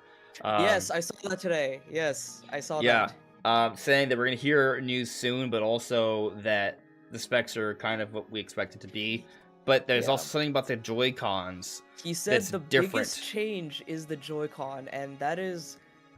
that's good to hear, because I don't want them to change much of this, because like the problem with this whole like Switch OLED is it like gets cramped over here. Like I don't know if you can see just back switches there, but it like, just switches period. I mean, Switch Lite might work, but Space Switch is the same way. Like if I hold it for too long, it kind of my hands go a little numb. Yeah, I need grips on the Joy-Cons. Yeah. I want them more I have a grip ergonomic. back there, and I always use that for handheld play because I can't do it like this anymore, and it's so much more comfortable. So if these Joy-Cons were just a little bigger, maybe not bigger, but just like if they had like nicer grips, like you know how the Wii Remote jacket was on the Wii, kind of like that, but just a little nicer to hold. Yeah, I'm all for that. Yeah, my hands are like double the size of the Joy-Cons. They're very hard to hold, so I would love either a grip that was in the fake mock-up that went wild. Yeah, I mean something like that, or bigger Joy-Cons. I think they can make the Joy-Cons bigger. I wonder if they were just trying not to make it so heavy, because in terms of size, like it's not like it fits in your pocket. I mean, it can fit in a pocket, but you know, I mean, you make a Joy-Con slightly bigger, it's not a big deal because there's already part of it that extends out already, right? It's the Joy-Cons need better grips. I don't know if they're doing more to it than that, but they need better grips. Maybe they'll have improved rumble. They can probably cut out the IR sensor. Those barely used. This is their chance to eliminate drift entirely. But that's, I'll get back to that. But when it comes to the size of this, we now have handheld devices that are like much bigger than the Switch with the Steam Deck and the ROG Ally, however you pronounce that, ROG Ally. ROG Ally. That's some wild power in that device. Yeah, but they're both massively bigger than the Switch. Yeah. So, yeah. And also, this is a little bit off topic, but with some of the disappointment of Switch 2 being around PS4 level power, let's note that Xbox Series S power isn't even possible, like Brandon says on the stream. Like, it's not even possible in a handheld kind of form factor, especially without sacrificing battery life. Like, they're aiming for 3+ hours of battery here at launch, and to do that, you're going to need PS4 maybe slightly more powerful. Yeah. So. Yeah, because Steam Deck, I remember, I actually Steam Deck don't really remember. Less powerful. Yeah, it's like PS4 Pro levels of power. No. More? Steam Deck's like 1.1 teraflops. Something like that. Okay. It's less powerful than the PS4. Oh, okay. Yeah. Yeah, so... Steam Deck didn't even hit it, you know? So. Yeah, and there's a lot of compromises. I wouldn't say compromises, but the battery life on the Steam Deck isn't very good for modern video games. I've seen like 90 minutes, right? Yeah, like one of my friends was playing Elden Ring on it, and he was like, "Yeah, I couldn't get like past an hour on Elden Ring." So. Yeah. And of course, Steam Deck you might want to use more for like smaller scale games or emulation or whatever. But I think if they prioritize battery life for the new Switch, I think that would be almost a better thing to prioritize than like. They're going to. Yeah. I mean, they underclocked the Tegra X1 for battery life and for heating and cooling and stuff. Yeah, because they prioritize all that stuff over power. Yeah. And they notice a lot of their fans and a lot of their users do play in handheld mode. A lot of them play in handheld mode. So they want that battery life. Like a lot of Pokemon players, I'm sure, play on handheld. I play a lot of my games on handheld. Like a lot of RPGs, if I just want to grind before going to bed, I just play in handheld. Yeah, I mean, you just want to relax and, you know, not strain your head and look at the TV. Yeah. I'm one of the few, like, 60-40 or 50-50 people with docked and handheld on Switch. I'm maybe like I'm a docked guy, but I do 85, about the handheld 15, sometimes. 85 to 90% docked, 15 to 10% portable. Depends, but it is sparing for me. But, you know, going beyond the whole Joy-Con thing, there's a lot more. We mentioned in the beginning of the show. You know, there's the Money DJ financial report that manufacturers are suggesting that maybe the system could come out as early as the first half of next year. But today we have the report from VideoGamesChronicle that a lot more people believe is more reputable, that's coming out in the second half of 2024. But there's other details that came with the report as well. It's from the report. They have multiple sources saying that there will be cartridges. It will still be physical-based media. It's not going to be digital only, and it's going to be cartridges, not disc, which is good for power consumption. I was very happy to hear that. Yeah, it's a big deal. Also, I just want to get over the digital future is happening. Yeah, it's in full swing, and there were like genuine like concerns that the next, not even the Nintendo Switch 2, like back in 2021, people were concerned that the Switch Pro could be all digital because of the PS5 digital and because of like a lot of entirely digital systems and like just a lot of digital games are being pushed nowadays, like especially with like a lot of these shadow drops and stuff. So that was a concern. Alan Wake 2. Yeah, Alan Wake 2. The new Yakuza game is entirely digital as well. So I'm very, very happy that we still get to buy physical Nintendo games for another console generation. Yeah. Hopefully. However, their next console after this, I think that's going to be digital. Because, yes. Yeah, that's an inevitability. Yeah, I think brick and mortar stores are going away as for video games. Yeah, and it honestly, I don't know if it's inevitable. I think it is inevitable. It'll happen. Seeing what's happening with other publishers, other systems, and just the way the industry is going, I think it unfortunately is inevitable. Well, okay, I get what you're saying, but I just mean I think the jury's still out on what happens after Switch 2. But let's just focus on Switch 2 for now. Let me go over all the news, right? It's not just the fact that it's going to be physical based media. It's also going to be a portable system similar to the Switch. That was also said. Dev kits are out there. They're hearing that it's likely to release in the second half of 2024. And there's another little detail I believe I'm missing, because there was 5 different things. It's portable. They said late cartridges. 2024. Oh yes, this is a big deal. LCD as opposed to OLED instead of OLED. Yeah. Mm-hmm. Right. So, and that's to keep costs down. That's a little bit of a disappointment for me, but yeah, I mean it's understandable. But yeah. Here's the thing. I'm gonna bring the finance part of it here. $300 in 2017 is roughly like $370 now. So they're probably going to price the system at $400 with an LCD screen. Now, if they had an OLED, it could go above that $400 mark if they didn't, if they weren't willing to take a loss on the system. Now, we know they don't want to take a loss on the system.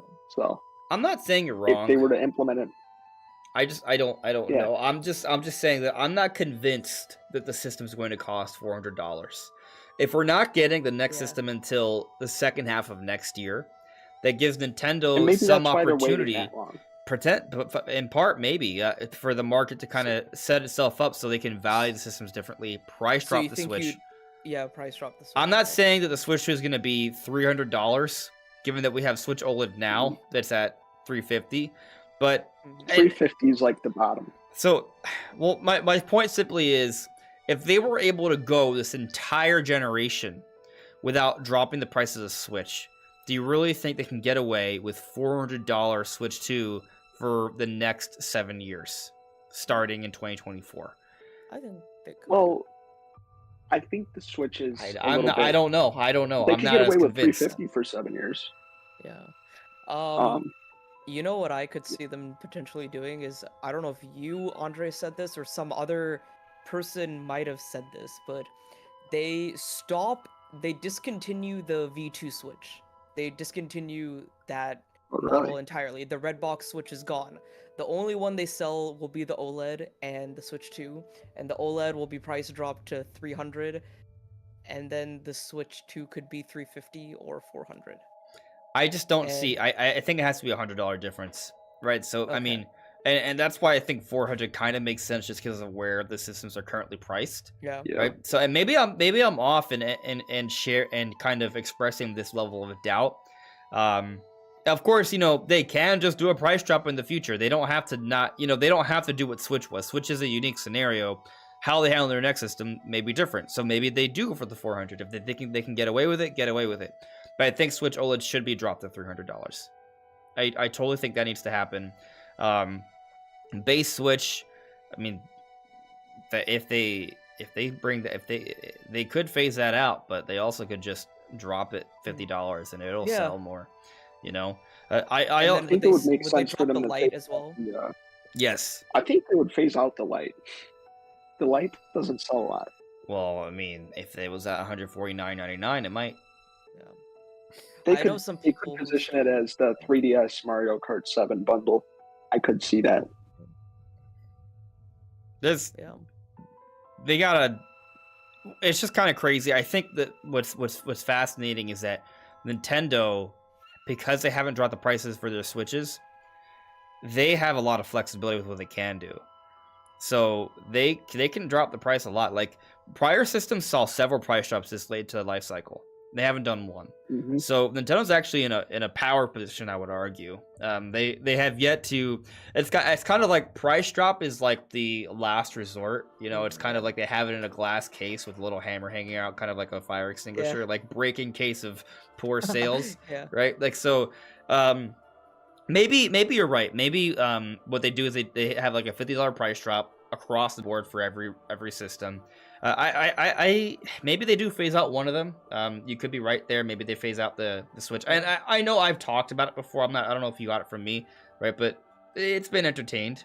It was either you or Nate or Rob or someone was talking about it. I can guarantee you with both of them on several occasions I've at least talked about the idea with them.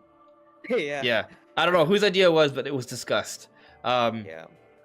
But maybe $400 can happen, but I just think there has to be a $100 difference. I don't think you can have a next-gen system that's only $50 more expensive. Obviously, people would buy the next-generation version for only $50 more, but that's just too small. Like, the OLED is not a next-generation leap over the Switch. It just... I even think 100 is kind of a small amount, to tell you the truth, but that's maybe what we're going to see. So, you know, that's tough. But something I want to talk about is that I think feel they want to make Switch 2 350. I just don't know if it's possible. Yeah, you may be right. You may be right. Or maybe they can get away with 400. We'll see. But something I want to talk about. I'm kind of curious what you guys think of this. 400 is a little bit pricey. I'm curious what you guys think of this. I think that because we have this detail that it's going to be still cartridges like the Switch, and it's going to be portable like the Switch. This bodes really well for backwards compatibility. Yep. That's what I was about to say. Yeah. Soft confirmation of it. I will say this. Have either of you guys, because VGC made an article on this morning, and they put out the report, but Andy Robinson came on camera with someone else from VGC and talked about it on video. I haven't seen that. It's actually really interesting because he goes into a little more detail on the stuff. Let me find it. You don't have to watch it right now, but I'm just sending it to you for like Sure. future reference. But the thing is, that was very interesting because he said something like he said something along the lines of it would make sense for them to do backwards compatibility with the Switch, but it's kind of weird that I'm not like hearing any solid confirmation about that because at this point I feel like I would have, or he said something like that, and I was like, what is that supposed to mean? Because Look, here's my thesis. Maybe not backwards compatible. They can't do Switch ports like they did Wii U ports because everyone already bought the Switch games. You know, nobody bought the Wii U games, so that worked. So, but the Switch games are still selling right now, right? So backwards compatibility it just makes sense, you know? And Furukawa talks about not abandoning the 120 plus million user base. So I think it makes sense. Like 100%. Well, let me ask you guys a question. If you have to pick, okay, I think this is good. This is something good to put up on the poll. Mm. If you have to pick, would you rather have backwards compatibility where you can play your Switch games on your Switch 2, or would you rather have for the first couple years cross-gen games where every new game that comes out for Switch 2 is also available for Switch? You only get one. Which Look, one do you pick? I'd rather the games be exclusive at first, just in general, so they could take full advantage of the hardware. For me personally, I will say. So I'll pick the backwards compatibility. I would say cross-gen because I'm thinking a little ahead on this. I would like to get the system at launch, but maybe I'm not able to get the system at launch because of scalpers or like just difficulty, or I can't afford it, or just whatever, right? But I would still want to play Metroid Prime 4 or Mario Kart 9 or 10 or whatever. I can still play it on the Switch. So that's what I think. Because I wanted to ask you guys this. What do you guys think is the genuine like benefit for backwards compatibility? Because a lot of people say it's a deal breaker for them. If there's no backwards compatibility, then Switch 2 is like, it's a deal breaker. So what do you guys think is the benefit? Carrying over the user base, building trust with the consumer base. But it does a lot for me personally. Yeah, no, for you guys specifically with the library of games you have and what the Switch. Yeah, because what I think is if there's no backwards compatibility, and if some games, like my digital games, are like, there's no upgrades or anything, like I have a lot of random indie games and digital games. If I can't play them on the Switch 2, it's not the end of the world for me because I probably won't sell my OLED. But it would be it's nice. All for the sake of convenience. Yeah, it is convenient if I could just log into my account, re-download everything from the eShop, and even like put my physical games into the Switch 2 and get upgrades. But if that's not the case, that will be very upsetting and unfortunate and dumb of Nintendo to do that. It would be a very stupid move. But I also don't think it's the end of the world for me as like someone who is a new consumer. Yeah, I see people saying, you know, if the Switch 2 isn't backwards compatible, I will not buy the system. That's not me. You know, I'll still buy the system, regardless. But backwards compatibility would be very convenient for me to play some of these games that they've built up on the Switch, you know. So. Yeah. Like they've been building up. They brought all the Pikmin games on Switch, I believe, for this purpose that they want to keep them on the marketplace for some time. They're building up Metroid, all this stuff. Yeah, and for me, it's like Xenoblade. All the Xenoblade games are on the Switch, 1 through 3, with all the expansions and everything. And if they have Xenoblade X Definitive Edition on Switch 2, then everything will be in like a Switch format. In some way. There's tiers to this backwards compatibility. Yeah. But to answer the question very simply, I would pick backwards compatibility. Okay. I think, you know, the idea of getting cross-gen games where every game that comes out that's new is available for both platforms. The problem with that, there's a couple problems with that actually. One, you are not forcing people to buy the next system. You're not doing that, right? Because like, oh, I don't need to buy the next system yet. I still have this. I still have my Switch. I can play the new games. So you're not forced to do it. I mean, and that's, it's actually cross-gen is a very, pro-consumer thing, right? Not forcing someone to buy new hardware immediately. PlayStation did that. Right. With the But PS5 there is a It's problem. not pro-business, though. It's not pro-business, right? Yeah. And it depends how you look at it. But you could argue that if you keep your consumers happy, your fan base happy, that's good for you. But the bigger problem, and this does impact the consumer, and this you could argue this is anti-consumer by being cross-gen, you don't get the most out of your next-gen games because you're limited by the prior games. So I think that's why I wouldn't want it, period. Yeah, so from that perspective, if I have to pick, I think I'd rather have backwards compatibility because the new games all being cross-gen, that would limit some of them. I think, for the record, what I think is actually going to happen, I think there's going to be at least 1 or 2 cross-gen games. Like, I think Metro Prime 4 has to be, right? But outside of a few cross-gen games, I think it's better for them to focus on backwards compatibility, which brings me back to what I was saying earlier, how I think there could be tiers to the backwards compatibility. Because, for example, maybe there isn't full backwards compatibility, but maybe some games they can patch so they can be brought over, but not every single game. That's one option. Yeah.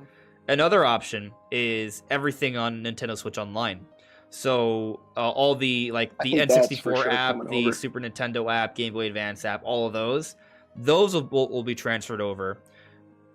But what about your eShop titles? Like every game you've downloaded on the eShop, will those transfer over? There's different tiers. What I would love it if I can take my Switch cartridge, put it in my Switch 2, plays. If I log into my Nintendo account, I can access all of my cloud saves, all of the titles that I've downloaded on the eShop, I can download on to my Switch 2. It's almost as if, it's kind basically, if I were to go to a store right now and pick up a Switch OLED, sign into my account, and have access to everything that I've downloaded on the eShop, or all my cartridges and cloud saves, the exact same way. If they could do that, it would be way better, and I'm totally okay with them having exclusive games early on, because it'd actually be better, because those games would look and run better and be doing more crazy things. Like, I want the next 3D Mario to blow my mind, and in order for it to blow my mind, it may need to have been developed without the Switch in mind. Yeah. I want to pose a question to you guys, or rather a statement. Backwards compatibility isn't certain. I know this is obvious, but it's not something we think about a lot. Like, the upcoming architecture, whatever it is, isn't going to have the maximal architecture of the Tegra X1 in mind. So it's going to be a different architecture. And unless they bake in the chip to that, like they did with the Wii and GameCube, or the system's powerful enough to emulate the Switch, which I don't know how much more powerful it needs to be. But unless one of those two things happen, I don't know how they do backwards compatibility. I think it's going to be there, but it's not like a default thing. Just throwing that out there. Yeah. Nintendo magic. Look, yeah, I think would be listen. You can say it's challenging, but here are the facts. In the every Nintendo system that's come out in the 21st century outside of the Switch has had, well, all right. So not every. If the GameCube wasn't backwards compatible with the N64, every handheld. The Game Boy Advance could play Game Boy and Game Boy Color games. The DS could play Game Boy Advance games. The 3DS could play DS games. The GameCube was not backwards compatible with the N64, right? But the Wii could play GameCube games. The Wii U could play Wii games. So most systems in the 21st century have had backwards compatibility. The Switch was a clean break. They needed a clean break after the Wii U. That made sense. And because it went for the hybrid route, that was, it was a clean break for Nintendo. They had a shift, a restart. it made sense that they weren't backwards compatible with those systems. But You know, even the 3DS had some kind of a compatibility with Wii U. Like, you could use your 3DS as a controller True. for Smash 4. that's interesting. Yeah, and Yeah, like yeah, they're and then yeah, they're like you could the eShops were interconnected. yeah. Like there was And some connectivity. the That's a good point. DS and the Wii, you could like use some Pokemon from Diamond and Battle Revolution Yeah. and something like that, I think. So They even worked with with the each other. handhelds and the consoles, there was a and GBA and GameCube, like with the Game Boy Player. So Yeah. But the ultimate Yeah, point Four is Swords that Adventures. they've done Yeah, Four Swords they've been able to achieve backwards compatibility before, and it's been done in different ways, and emulation is not always the neatest way to do things. But it's gonna be, you know, I think it's probably gonna happen. Yeah. I understand what you're saying though with that video. I want to check that out. So maybe it won't happen, right? Yeah, yeah. Yeah. And it's not necessarily that he's doubting it, he just hasn't heard it. And he's like, I'm confused why, or I'm kind of curious why I haven't heard anything yet, especially with the fact that developers have dev kits. But another thing is like, I don't know how much like this makes any sense, but like the developers with dev kits are probably developing Switch 2 games and not dabbling much with original Switch software. So, but I don't know, like with the architecture and technology that they have, they could probably come to the conclusion that it could like run original Switch games as well. But I don't know. The more powerful it is, I think they can emulate Switch at least. MVG or Modern Vintage Gamer was a little more doubtful about backwards compatibility, but I don't know. Yeah, I understand. I seen his points, right? I'm not as tech savvy as Modern Vintage Gamer, and he's coming at from a developer perspective. But also Nintendo does things that just racks the brains of a lot of developers. Like if you were to tell a developer about Tears of the Kingdom before Tears of the Kingdom happened, they'd be like, "That's not happening." Oh yeah. Right? You know, Nintendo Magic, as I said earlier. If it that makes is completely wild, it's that gonna it's happen on the Switch and it does all that. Yeah. Like that's crazy.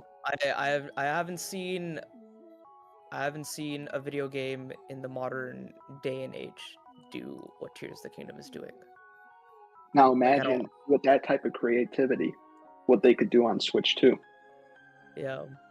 Yeah, there's a lot of potential. But you know, let me ask you guys another question, right? Mhm. And I mean, Nishquick, you talked about how you had you wanted to poke some holes or have some arguments about the report today, right? But we do have conflicting information, right? We have the Money DJ financial reports about these manufacturers, both Foxconn and Pixar, suggesting that the Switch 2 is coming out early next year.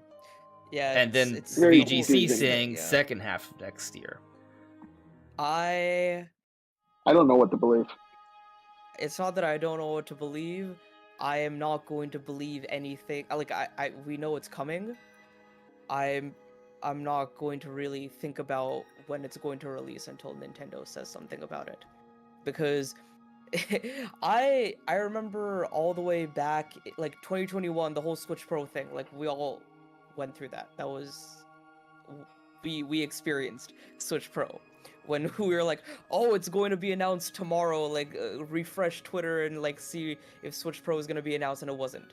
And then even last year in 2022, there was a lot of reports about, oh, there could be something coming with Breath of the Wild 2 or Tears of the Kingdom or whatever, and then nothing. And then this year, we heard the Pokemon rumor, and then we heard some other rumors, and at this point, I just want to hear it from Nintendo. This is when it's coming out, because it's always been like, this year, no, next year, no, next year with this game, or next year with this other game, and it's fun to speculate on this, and it's fun to speculate what the system could be and how the specs could be or whatever, right? But at the same time, I have so many, like a multitude of games to play on Switch. So if it, like, I think it coming out in 2025 is absurd and stupid on Nintendo's part, but with the multitude of games I have, I would honestly be willing to wait till then. But that also sounds really silly as a Nintendo fan saying I would be down to wait till then. But at this point, if it's coming out in early 2024, great. If it's coming out in late 2024, great. But it's interesting hearing all these different reports and saying like, oh, we hear this report and doubling down, oh, it's gonna come now. Or hearing this report, which is different, and now like the whole like idea shifts into like a different time frame, or that's just how I feel. So at this point, I'm just gonna be like, it'll come, but whenever it comes, that's when it's going to come. Whenever Nintendo says. But that's just me personally. Yeah. What do you think, Sam? I think the time period in which it makes most sense for Nintendo to launch their next console, I think it was actually late 2023, but that's not happening. However, at this point, I think late 2024 does make more sense than early 2024, because holiday period's always the best period to launch a console, you know? It's that Black Friday, Christmas period, it's always the best time. March isn't a bad period to launch a console, but holiday's better. Yeah, Nintendo usually launches during the holiday, other than for Switch. Switch was the exception. And I think they wanted to launch Switch in holiday 2016, it just wasn't ready. Yeah. Right. And I think that they want to have ample stock for their launch. They actually referenced that in the article as a possibility. Stock. That's a very important thing. Yeah. And chip costs will come down by then. So, you know, if they want to get Switch 2 out at like a $350 price or a more budget price, maybe it would be in their best interest to wait until then. So at this point, as for what I think is going to happen, I don't think early 2024 is out the picture until we get through October. But I'm thinking late 2024 is the best bet. So, I was thinking early 2024 a week ago. Yeah. Until today. And then next week it'll change again. Right? Yeah. 2025, no. At least for me, it might change. But my perspective is that they're gonna do what just makes the most sense, right? Like, and I think, you know, from one perspective, waiting too long, you know, that ruins sales momentum. But then from another, you know, if you wait just the right amount of time, the market may leave itself in a way where you can have the Switch come out and be very valuable. They could strike while, you know, at a time where Nintendo has a strong lamp to really push that hardware. And it may come out at a time where people are like ready to move on. Switch has been out for a long time. Compared to prior Nintendo generations, this is one of the longest ones yet. And by this time next year, it's going to be even longer. It's a whole other year longer. That all said, right now what I'm thinking is kind of somewhere in between early 2024 and holiday 2024. I'm thinking late summer, early fall. That's kind of what I'm thinking, just because I think it makes sense because it's late enough into the year. Yeah, maybe September. It's late enough into the year where they should release it on my birthday. They could announce it a few months into the year, so they don't kind of like burn that bridge of like people who bought. You know, if you can't announce the system in January because people be like, well, I just bought, you know, an OLED right in December, right? Like, but if they wait until March or April, they kind of can make that announcement, and then if 3 to 4 months later, they can come out. And they can have several waves of the system, so by the time holidays come around, there's actually a sizable audience out there already, and I think that would work really well.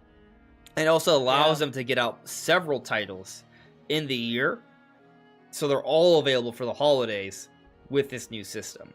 Because if you come out in November, you can only have a small handful of games ready for that system, and for the sales to kind of go well for those select few games. And maybe that's what they're in the position to do. But I just kind of, maybe I'm biased because it's what I want, but I think that it would be interesting if Nintendo were to have a year, kind of like 2017, where they have a good chunk of time where it's back-to-back amazing games in the same year leading into the holiday, because they could come out October or November and they could have strong games coming out January or February afterwards, but they will have missed the holiday boat. Remember how Xenoblade Chronicles 2 was rushed out for December? Yeah. And you could argue that wasn't the best choice, but you know what happened? Xenoblade Chronicles 2 became the best-selling Xenoblade game in the series. Yeah. They made it out in that launch year for the holidays. I think there's value in that. Yeah. So if Nintendo can do it, I think they're going to release the system a few months earlier. I could be wrong, but I just think it makes sense to really have a strong lineup going to the holidays and have enough hardware out there. Yeah. So that's what I think for now. Switch 1 had a strong, like, it was just like consistent games all throughout the majority of 2017. Yeah. And big games. Like, we got the big franchises on early. Yeah. And like Zelda, Mario Kart, 3D Mario, first year. And what's interesting is November, they usually have a big game in November, right? They didn't have like a big November first party game on the Switch, actually. They had Skyrim on Switch for November, and then they had Ultra Sun and Ultra Moon in 2017. So like they can like space things out. So not every year will be like major, big, whatever. But I that think... alone, right there, I think tells us the system will not come out any later than October, because there will be a Pokemon game coming out next year, and they're not going to the Pokemon game is not going to be the launch title for the next system, but it will be available for the next system.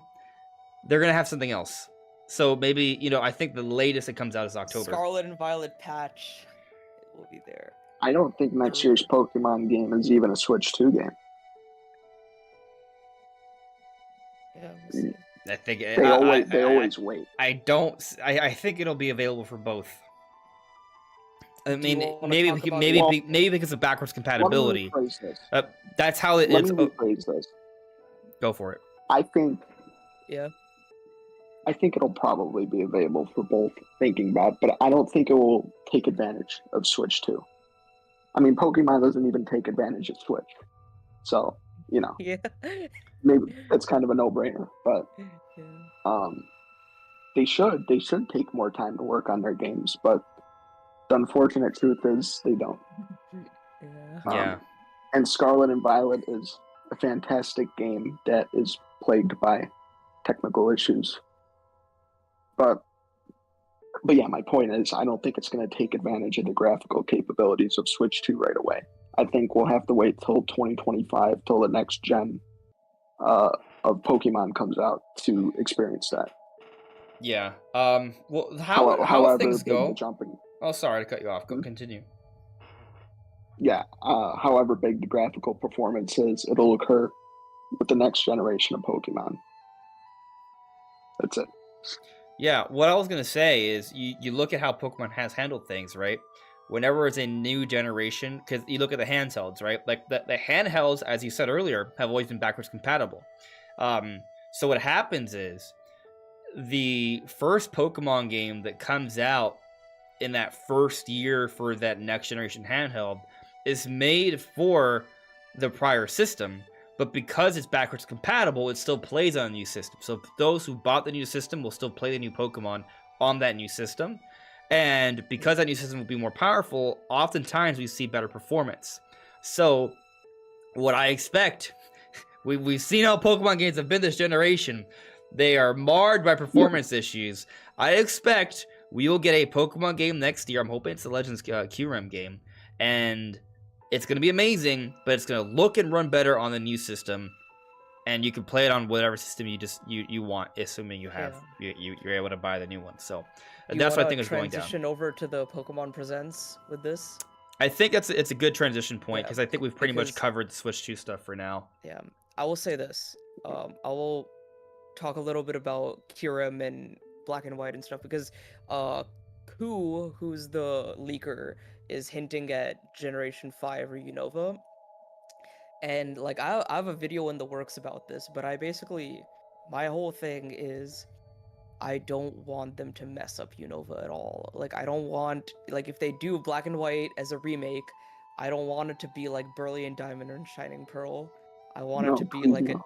genuinely good remake of Black and White, because Black and White is my favorite Pokemon game. If it's kind of like half-baked and not optimized and just poorly released, I will be very upset personally.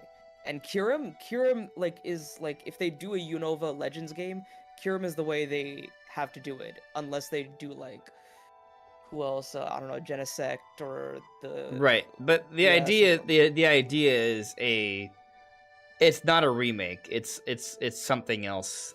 yeah. And I totally agree with that. It I takes don't a lot even longer to come out with want remakes. a Gen 5 remake right now. I don't want that. Yeah, if they do It's something, too soon. like I just don't like this annual release thing that Pokemon does. I'm really not a fan of it anymore, because one, it's just way too much stuff all at once.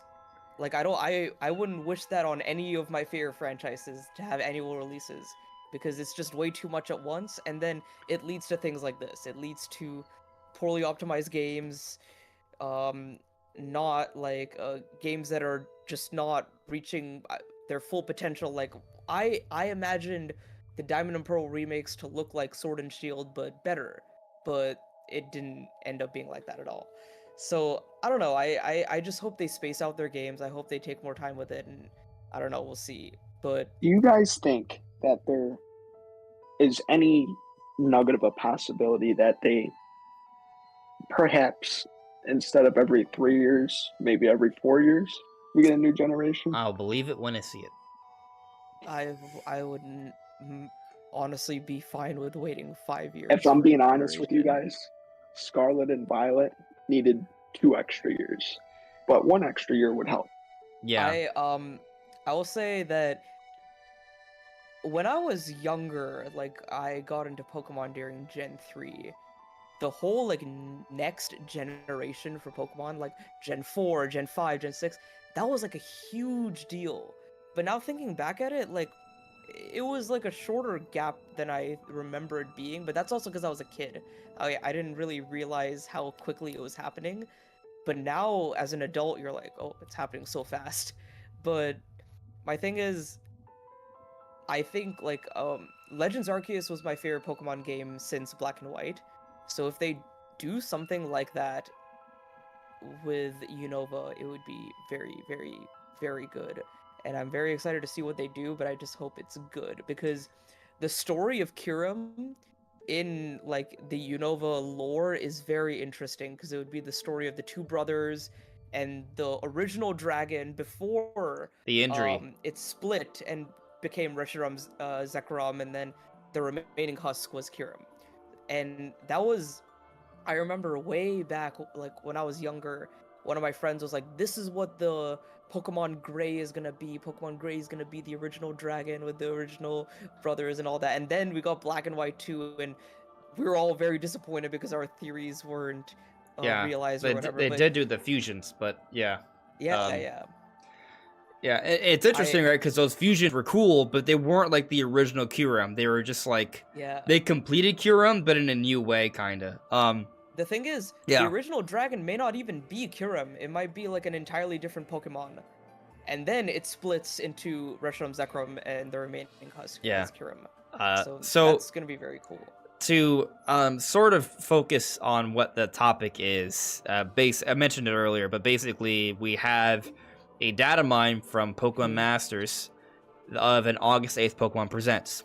Now, I have to double check this, but I believe there was a Pokemon Presents in August last year as well. Let me double check. Yes, Yeah, Yep. I think so. And there I is, think it was maybe the second, yeah. was it?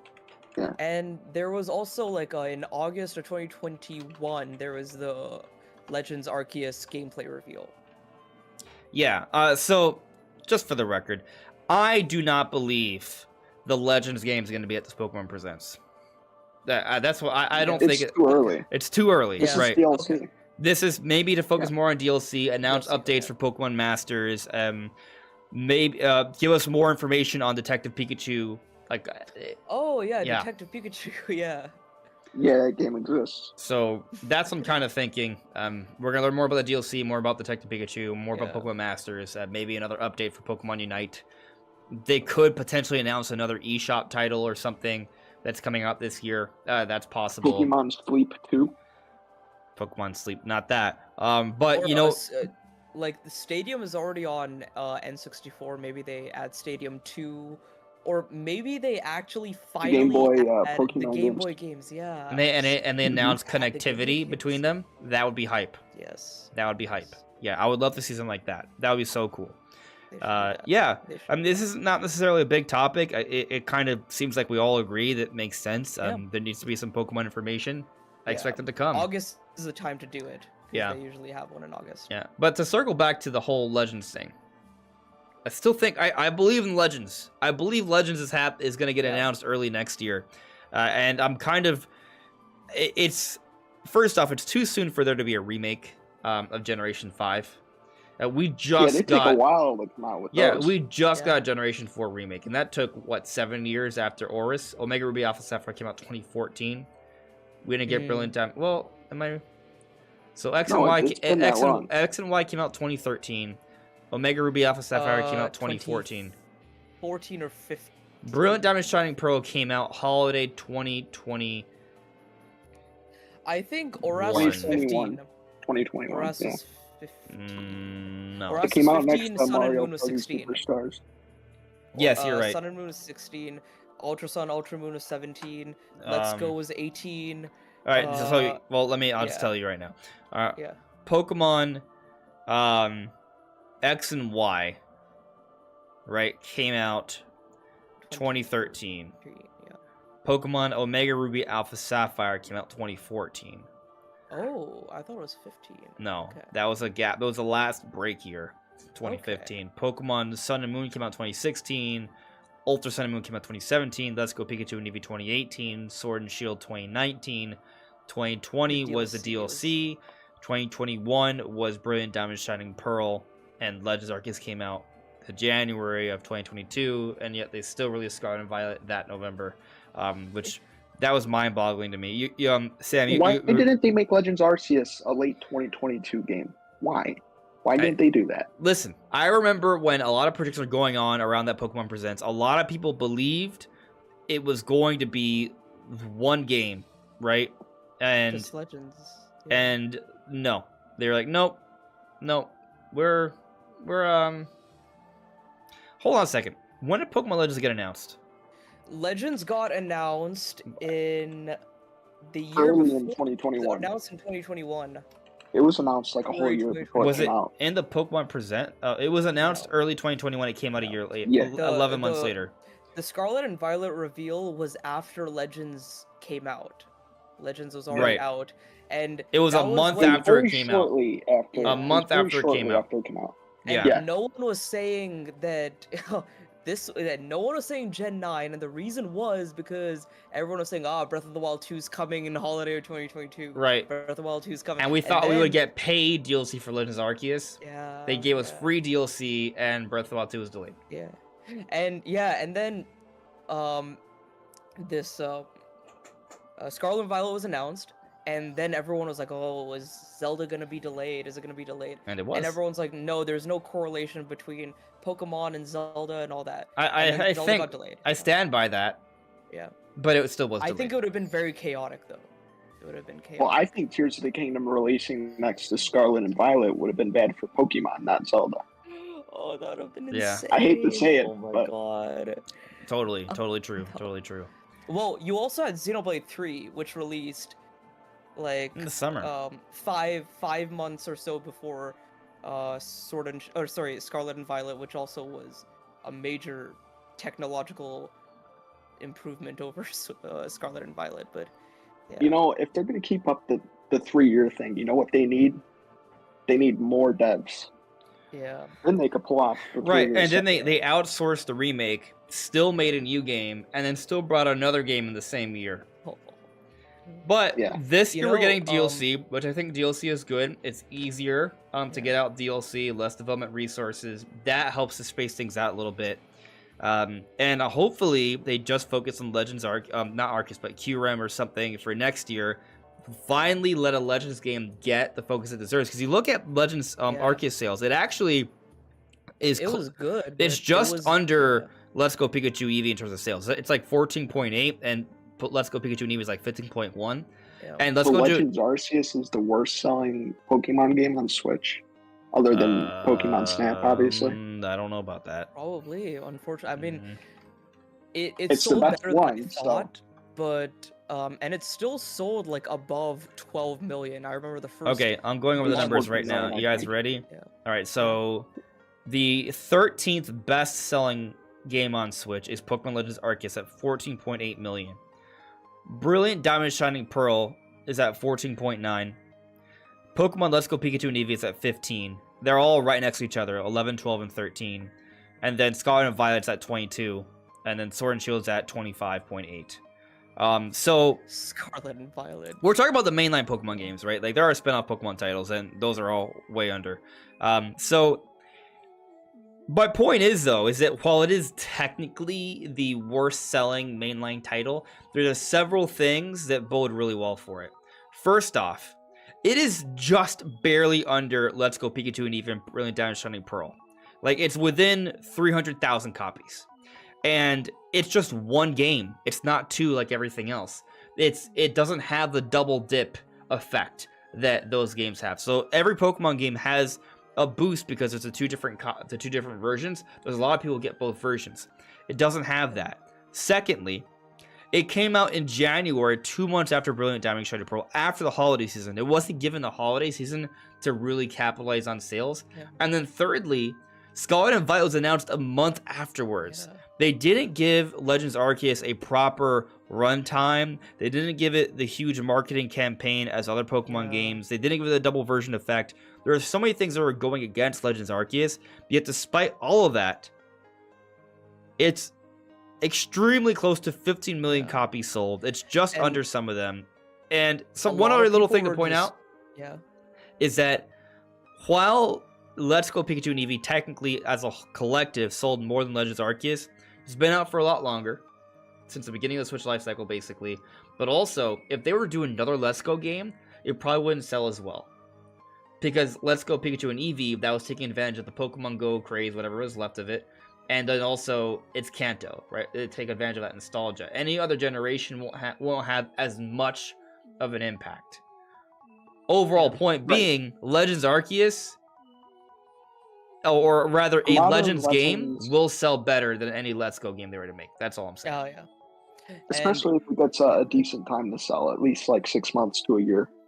Mm-hmm. Yeah. It was a fresh new Pokemon experience for a lot of people, and that's what I really enjoyed, because I was getting tired of the same formula again and again, and Legends Arceus was a nice new take on everything, and that was great. And also it was also very well reviewed. I think, I don't know what it got on Metacritic, but it was It got in the Sure. 80s, I think.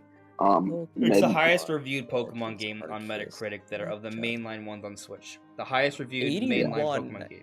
It was 83 Metacritic. That's actually not that bad. It's pretty good, actually. Yeah, I mean, yeah, it's a way above Scarlet and Violet and Sword and Shield.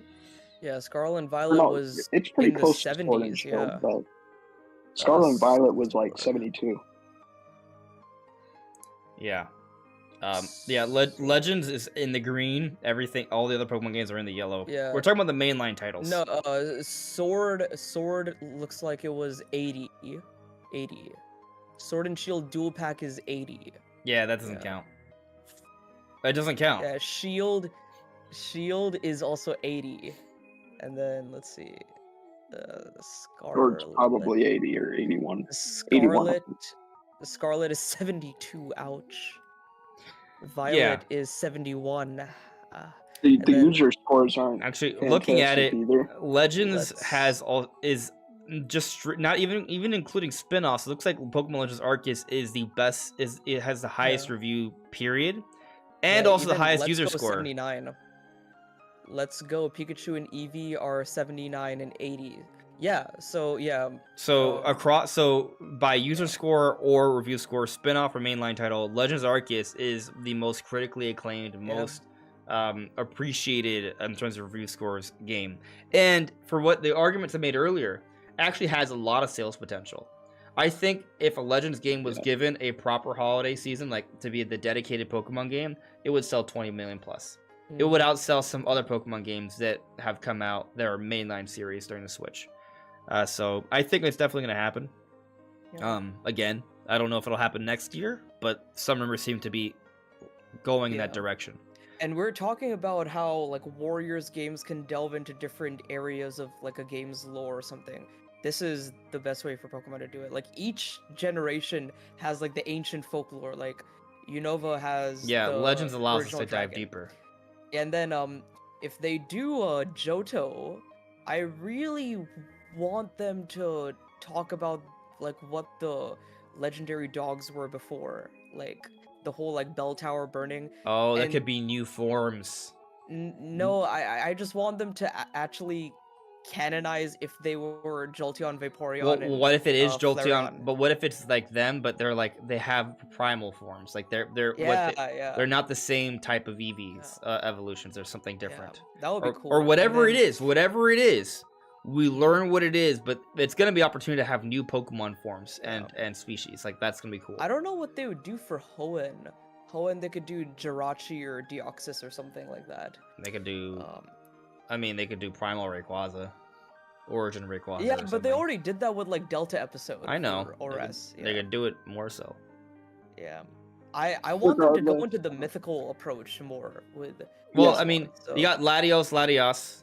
Yeah, Latios. You brought up Jirachi. Those are options. Yeah, I mean, there's tons of options. Yeah. They could do a Legends game in for the same like region more than once. Like they could just go a slightly different time period, right? What's cool about doing a Legends QRM is that because you got the dragon motif, they could go medieval. Oh yes. Yes. Yes. Cool. Oh, yeah. But I'd even be Probably down. What's gonna be next year? I'd even be It's down like for a Legends game to almost take place certainly. in the future. Yeah. Why not? I'm trying to think how Oh, then it wouldn't be medieval Legends. Well, Yeah. Bill, I understand there's a little bit like, but the thing is, in terms of branding, you could call it Pokemon Prophecies instead. But Yeah. Oh yeah. No, I'm just saying like a medieval would work, but also I'm thinking with Unova in particular, because Unova is more like America, New York, whereas I think medieval would work better in Kalos and Galar, but it could work in Unova as well. yeah, Regardless, I think something Pokemon is like 100% to happen next year because it's not happening this year. There's no new game this year, even if there is DLC. I mean, I'd be down for like an Detective 18. Pikachu is happening this year. Yeah, I would be down for like an 1800s kind of like industrial revolution. Oh kind of yeah, feel too. like a That would be Bloodborne, cool. like Victorian. Victorian. Well, just Yeah. just thinking about what was a time where the United States kind of mattered. Obviously, wouldn't be as gritty You know, as Revolutionary Bloodborne. War. Or something, yeah. Muskets. Yeah.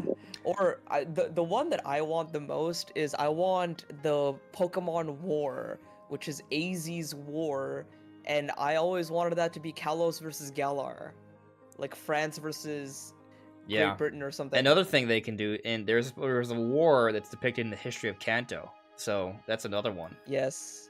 There's so much potential for the Okay. Legend series. The Legend series, currently I might like more than the mainline series. Like it Yes.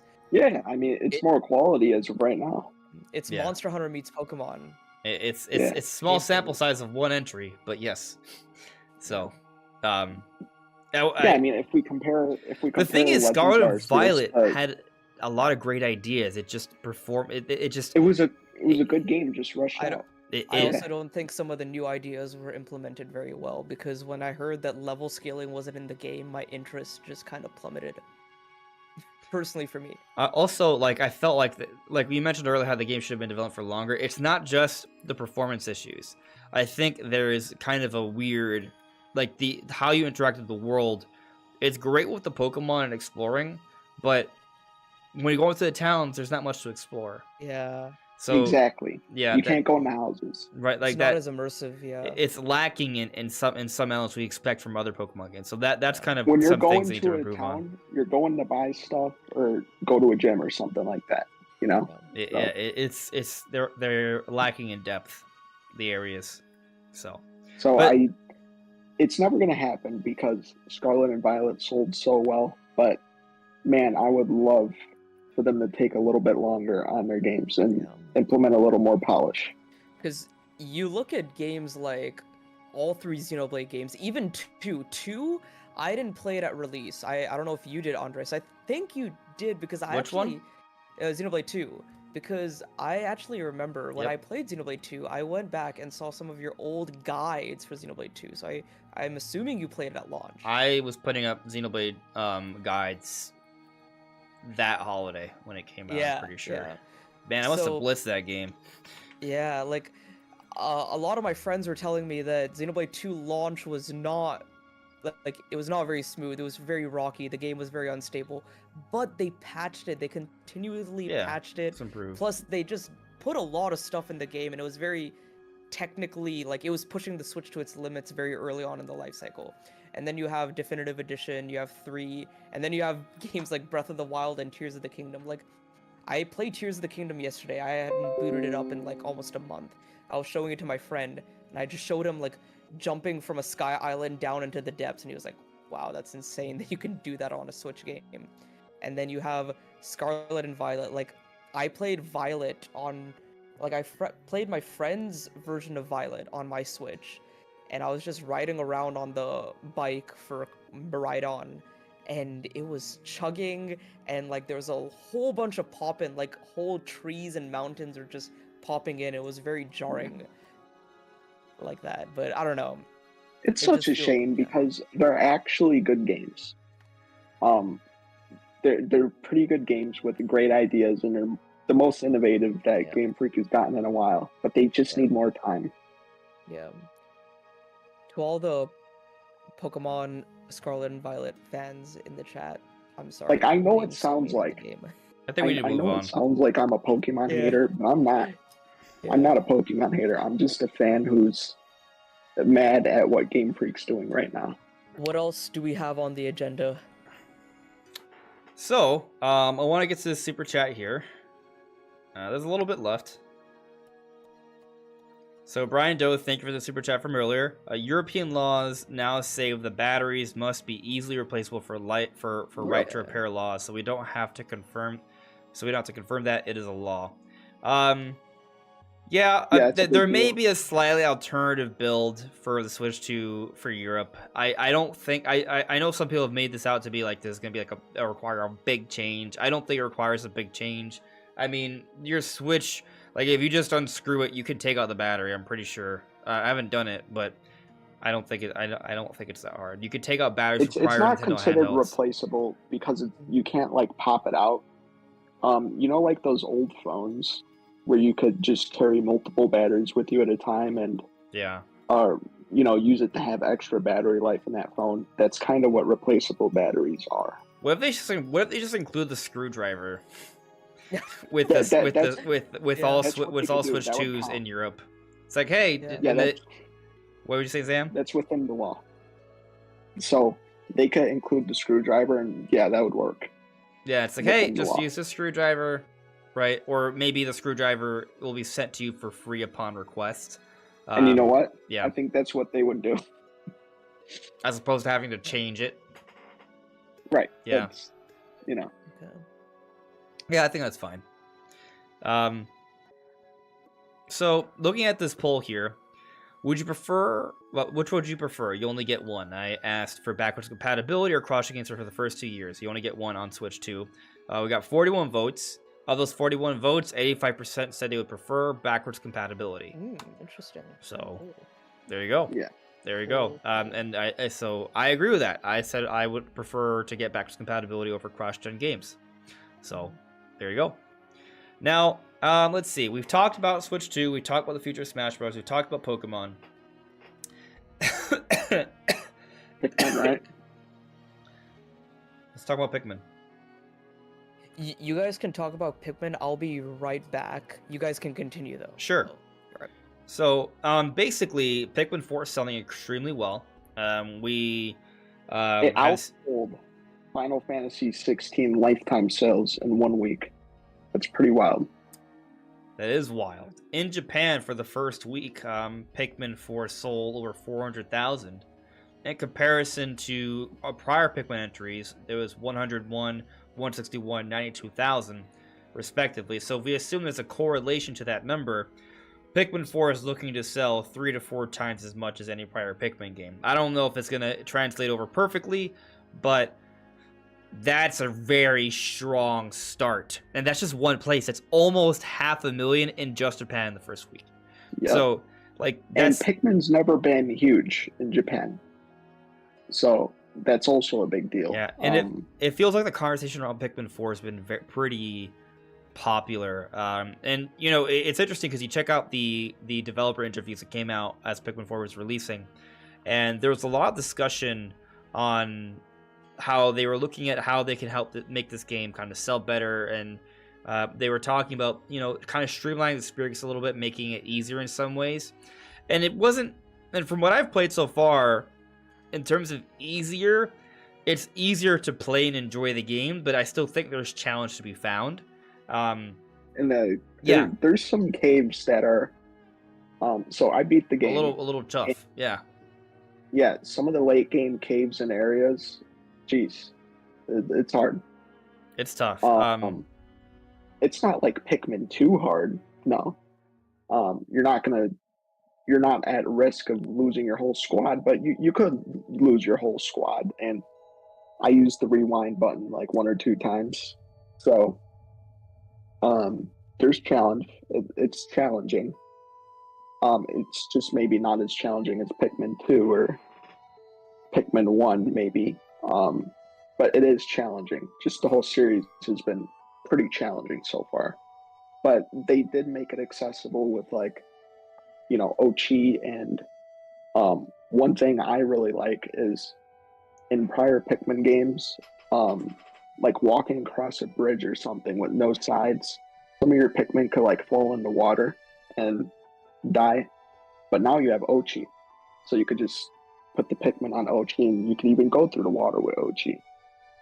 So there's a lot of quality of life stuff, and it's more of a action adventure game than the other ones were. It's still real-time strategy, but you know, it's more of a hybrid. There's a little bit of a blend there. Yeah. It's easier to get things to move around and interact with your Pikmin. There's also a lot more variety to the gameplay because you have the caves, you have the Dandori battles. There's 2 different types of Dandori battles. You have the nighttime gameplay, right? Then you just have the standard exploration, like all that mixed in. There's a lot more variety to the environments. There's a lot of Pikmin to interact with, and Ochi. Like, there's a lot of variety to the gameplay, and there's a hub area. Every past Pikmin has returned, I believe, because we have the Pikmin from Pikmin 2. All of them. And we have the Pikmin 3 Pikmin. And Pikmin 3 didn't have the Pikmin 2 Pikmin, like the rock and... They had them in the side, in the side stuff, but no, I don't think it was in the main campaign. Yeah, but I mean, so yeah, you have the 3 from Pikmin 1, you have the 2 from Pikmin 2, you have the 2 from Pikmin 3, so that puts you at 7, and then you have 2 more Pikmin added for Pikmin 4, so there's 9 total Pikmin, I believe. But 8 of them you use normally. The glow Pikmin are for nighttime stuff, but you can use them in caves as well. So yeah, the glow buds. I think they're called. Yeah, so I mean, yeah, Pikmin's huge. You know, it's a great game. There's a demo out there. So if you're interested in the hype, if it's catching your attention, there's a demo in the eShop. Try it out for free. If you like it, you can carry over your save data. You start the game for free, and you can buy it. It's a really good game. I have never played a single Pikmin game in my life, but after the June Direct, I started to maybe consider getting into the series. And they're all on Switch. Yeah, they're all on Switch now. Yeah, that's the reason why, because you have 1 and 2, you have 3 Deluxe, and then you have 4. And you don't even have to play the other ones, story-wise. Like, you can just jump into 4.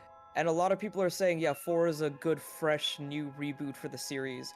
But a lot of, like, Pikmin fans are also telling me maybe you should go in order as well. And I wouldn't mind going in order just to see how the gameplay has evolved throughout the series. I mean, it's totally up to you, but if you're on the fence, there's a free demo.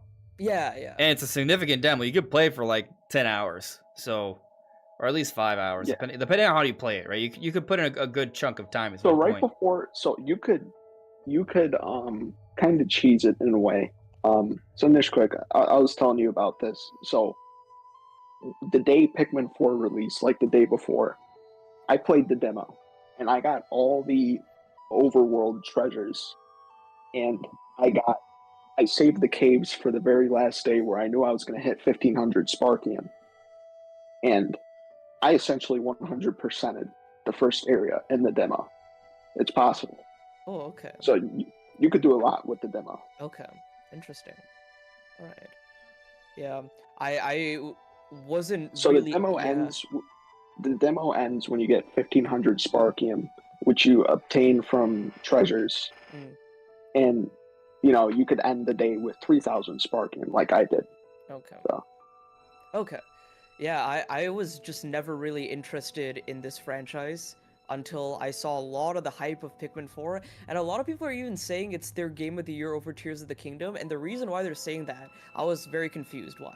But the reason why a lot of people I realize are saying that is because the generational and the gameplay difference and leap from 3 to 4 versus Breath of the Wild or Tears of the Kingdom, they're saying is a lot more than, it's just a lot more noticeable and a lot more they're just enjoying it more as like a new experience versus Tears of the Kingdom just being a better Breath of the Wild. Yeah. Though I still think Tears of the Kingdom is, I Tears mean, of the I haven't Kingdom played Pikmin is- before, so I shouldn't say anything on that, but yeah. Tears of the Kingdom, in my opinion, is the better game, but Pikmin 4 is very, very, very good. Yeah, but in the end, also people have their own preferences, so like no one is Yeah. wrong. Listen, about man, this I like Naruto Clash of Ninja, and I know it's a 7 out of 10. I know. It's a 7 out of 10 game. For some people, it's a 6 out of 10 game. But I love it because I grew up on Naruto, right? Like, it's cool. So yes, preferences do matter, right? Some people hate Tears of the Kingdom. Some people love Tears of the Kingdom. More people love Tears of the Kingdom. But it's really just about how it's a weird thing. It's kind of why if you don't like replaying games, you're probably not a big fan of Tears of the Kingdom because you are in the same world. Yeah. What I was gonna say is that I just think that a lot of this is kind of arbitrary. If you enjoy the game, you enjoy the game. Yeah. You know? Yeah.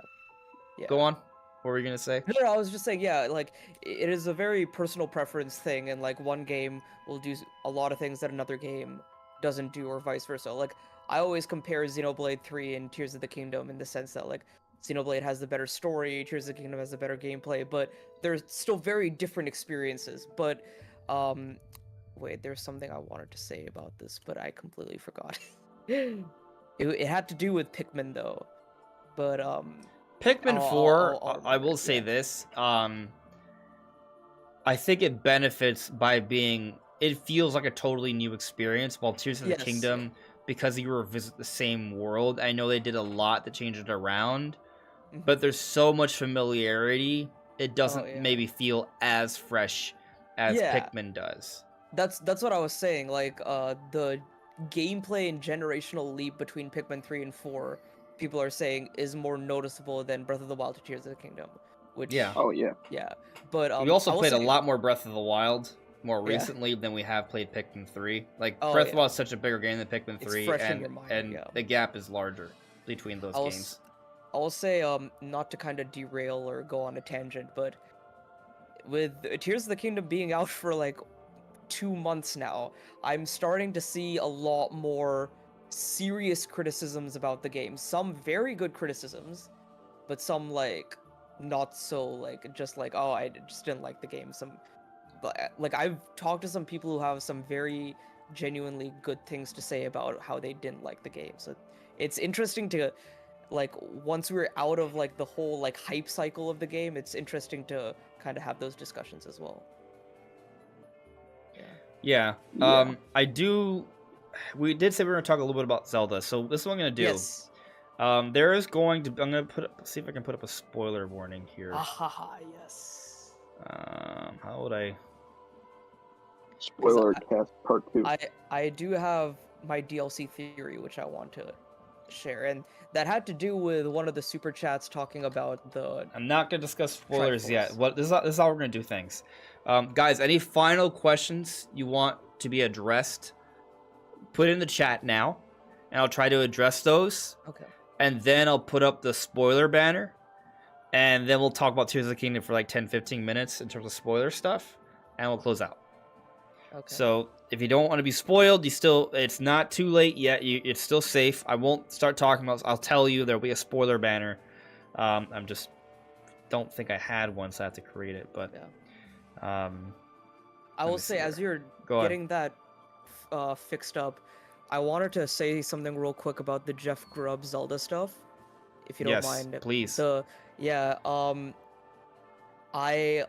I don't remember exactly what he said. He said like something Zelda related is happening this year, non-Tears of the Kingdom related. Right. That could mean a Zelda game is releasing this year, or a Zelda game is announced this year. If it is Twilight Princess Wind Waker being announced this year for next year, my question is, where were they last year? Why didn't they release them last year? And if there is a Zelda game, or if Twilight Princess Wind Waker are releasing this year, then that's very weird that they're kind of just bunching everything into this year. Because if so, like, I think they could have spaced things out a bit. Because I'm still a little salty that Future Redeemed was stuck right in April, 2 weeks before Tears of the Kingdom. Because for me, I had to, like, rush Future Redeemed, and I also wanted to make videos on it. And then right after that, I had to, like, prepare for Zelda and all that hype for Zelda. So I am inclined to believe that Jeff Grubb's Zelda hint was for the Oracle games, and if so, then that's fine. I think Twilight Princess Wind Waker can still happen next year, because I wasn't super keen on them, and the reason why is because I wanted Tears of the Kingdom to be done, and now that Tears of the Kingdom is done, I think we can get those, because, like, I was counting the Zelda games that are not on the Switch with a friend the other day, and Twilight Princess Wind Waker were, like, the big noticeable ones, because I think... So it's Twilight Princess, Wind Waker, Phantom Hourglass, Spirit Tracks. Phantom Hourglass, Spirit Tracks are out of the question. Just quick, because it was your idea to go into Tears of the Kingdom spoilers, the spoiler banner is going to slightly cover your head. Okay, all right, sure, that's fine. Okay. Just so I want to. We're not doing it yet. I'm gonna cover it now. When you edit on OBS, it does it on the fly. But there's a very small. There's a very small amount of Zelda games that are not on Switch. Yeah, I think the Four Sword games need to come on as like a eShop thing. Yeah, so I was talking about this. So Four Swords Adventure with online multiplayer, that'd be pretty cool. Yeah, those need to come over.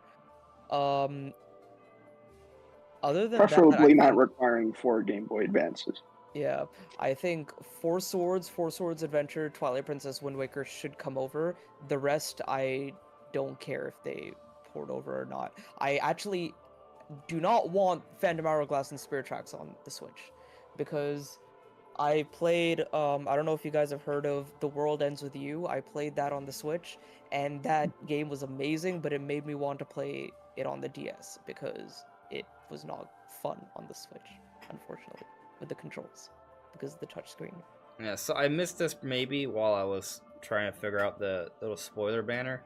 But did you touch on how Oracle of Ages and Seasons come out? And do you think that has anything to do with the Jeff Grubb rumor?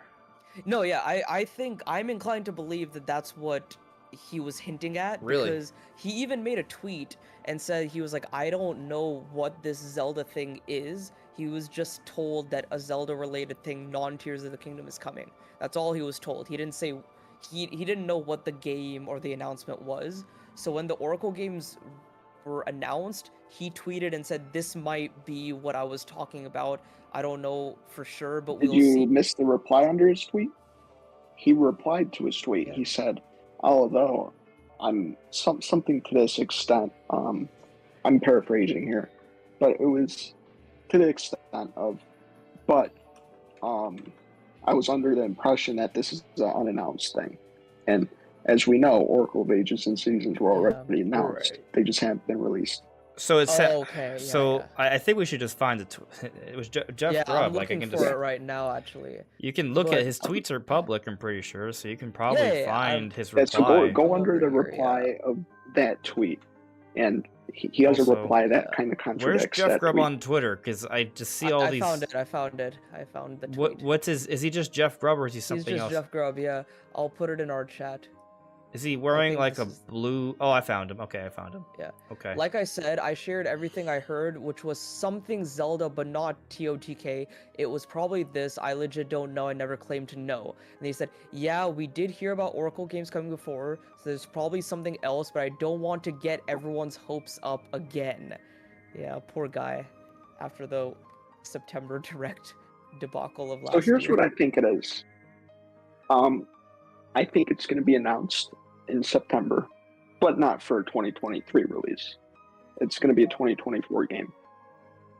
Yeah, yeah, that's fine. I need to invite Jeff Grubb to the podcast. If you're watching Yeah. this, He is a very forthcoming guy. Like he was on Kit and Krista's show last week. Yeah, you should give that a watch because with Jeff Grubb always putting out all these rumors, a lot of people kind of don't realize where they come from and how he gets them and how he reports on them, and he like comprehensively broke down how he gets them, where they come from. Not necessarily where they come from, but like he really talks about like the pressure he has with all these rumors and leaks and stuff. So it was a really good episode of their podcast. I actually really enjoy watching their show. yeah. Yeah. I'm sorry. I just read the Jeff Grubb tweet. Yeah. Let me just share this with people Yeah. that are watching. Another thing is, I don't know if you heard me talking about this, but I was just a little upset that Nintendo is cramming a lot into this year and not spacing things out well. Like, I mentioned Future Redeem very coming out in strange. April, 2 weeks before Tears of the Kingdom. I had to rush Future Redeem, make content on it, and then make more content on Tears Well, of the they're Kingdom. not trying to and make play it Tears easier of for the Kingdom, YouTubers. so, They're like, trying to make it easier for people to buy their Yeah. games. Yeah, I know. And like I just felt like 2 weeks, even as like a general consumer, I was like, for me personally, I'm always in like in the beginning of the year I was in my Zelda mood because I was like, oh, Zelda, I want to know what Tears Yeah. of the Kingdom is like. But then when I saw the Xenoblade teaser, I got into a Xenoblade mood, and then Future Redeemed happened, I got into the Xenoblade mood, and then no, sorry, the gameplay reveal happened, I got into the Zelda mood, Future Redeemed happened, Xenoblade mood, and then that was weird because it was right after the Tears of the Kingdom trailer, and I was just like, which game do I feel like playing right now? So I just wanted Future Redeemed to be in June and overshadow 1-2 Switch. They could have even put it in August.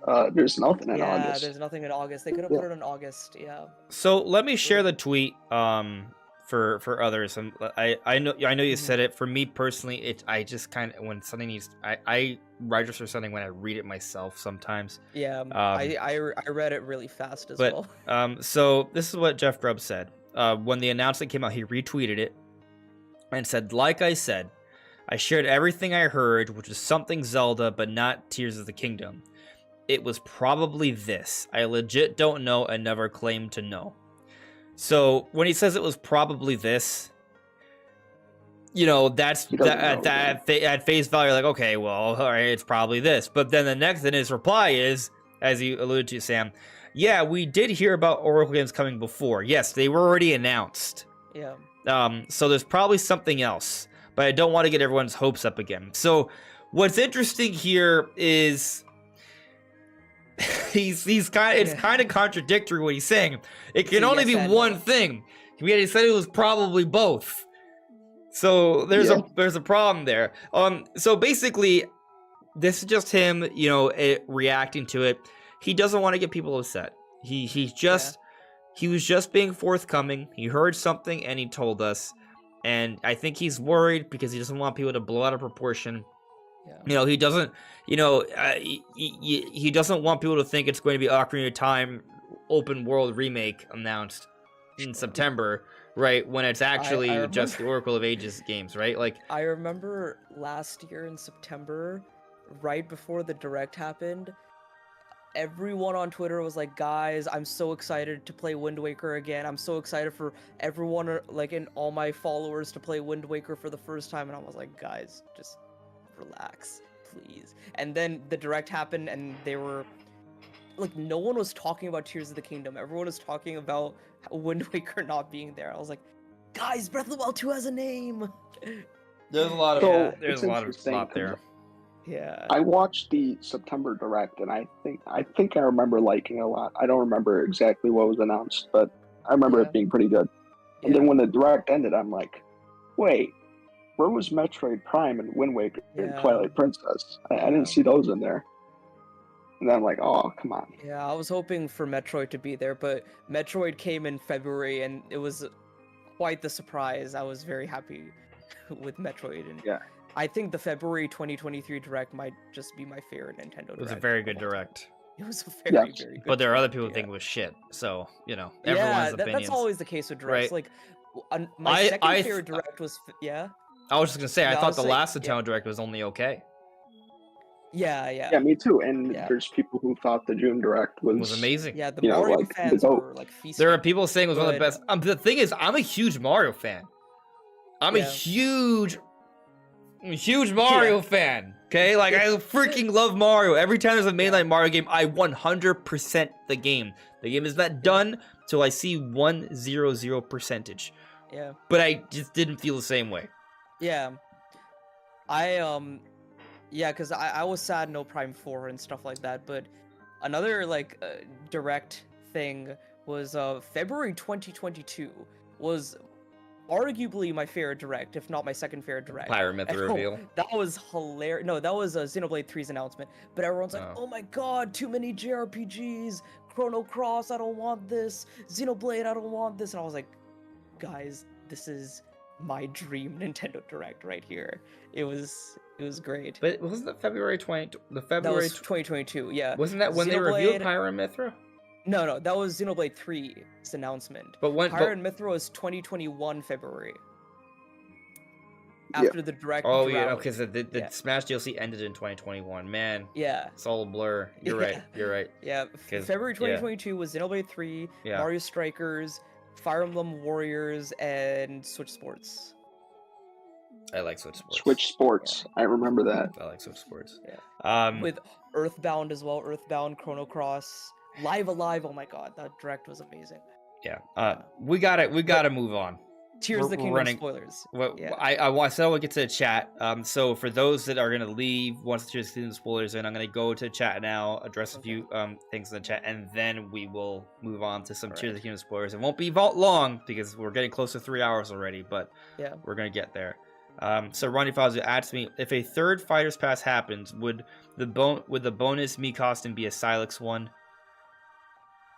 Oh, hmm that makes a lot of sense because I think we're all expecting Metroid Prime 4 news sometime next year, if it's Yeah. not this year. Yeah, That would be cool. it's possible to Bring tie it. into that. Bring it. Let's go. Yeah. Yeah, I I mean, mean, Smash always likes to tie into games. yeah. so- Yeah. I mean, real quick, if there, this is a video idea, but Mhm. if there was a Fighters Pass Volume 3, who would the characters be? Real quick. Oh, Matthew. Okay, from Xenoblade 3 Future Yeah. Redeemed. That's my choice. I or Noah I Mia. kind of like it. One or the other.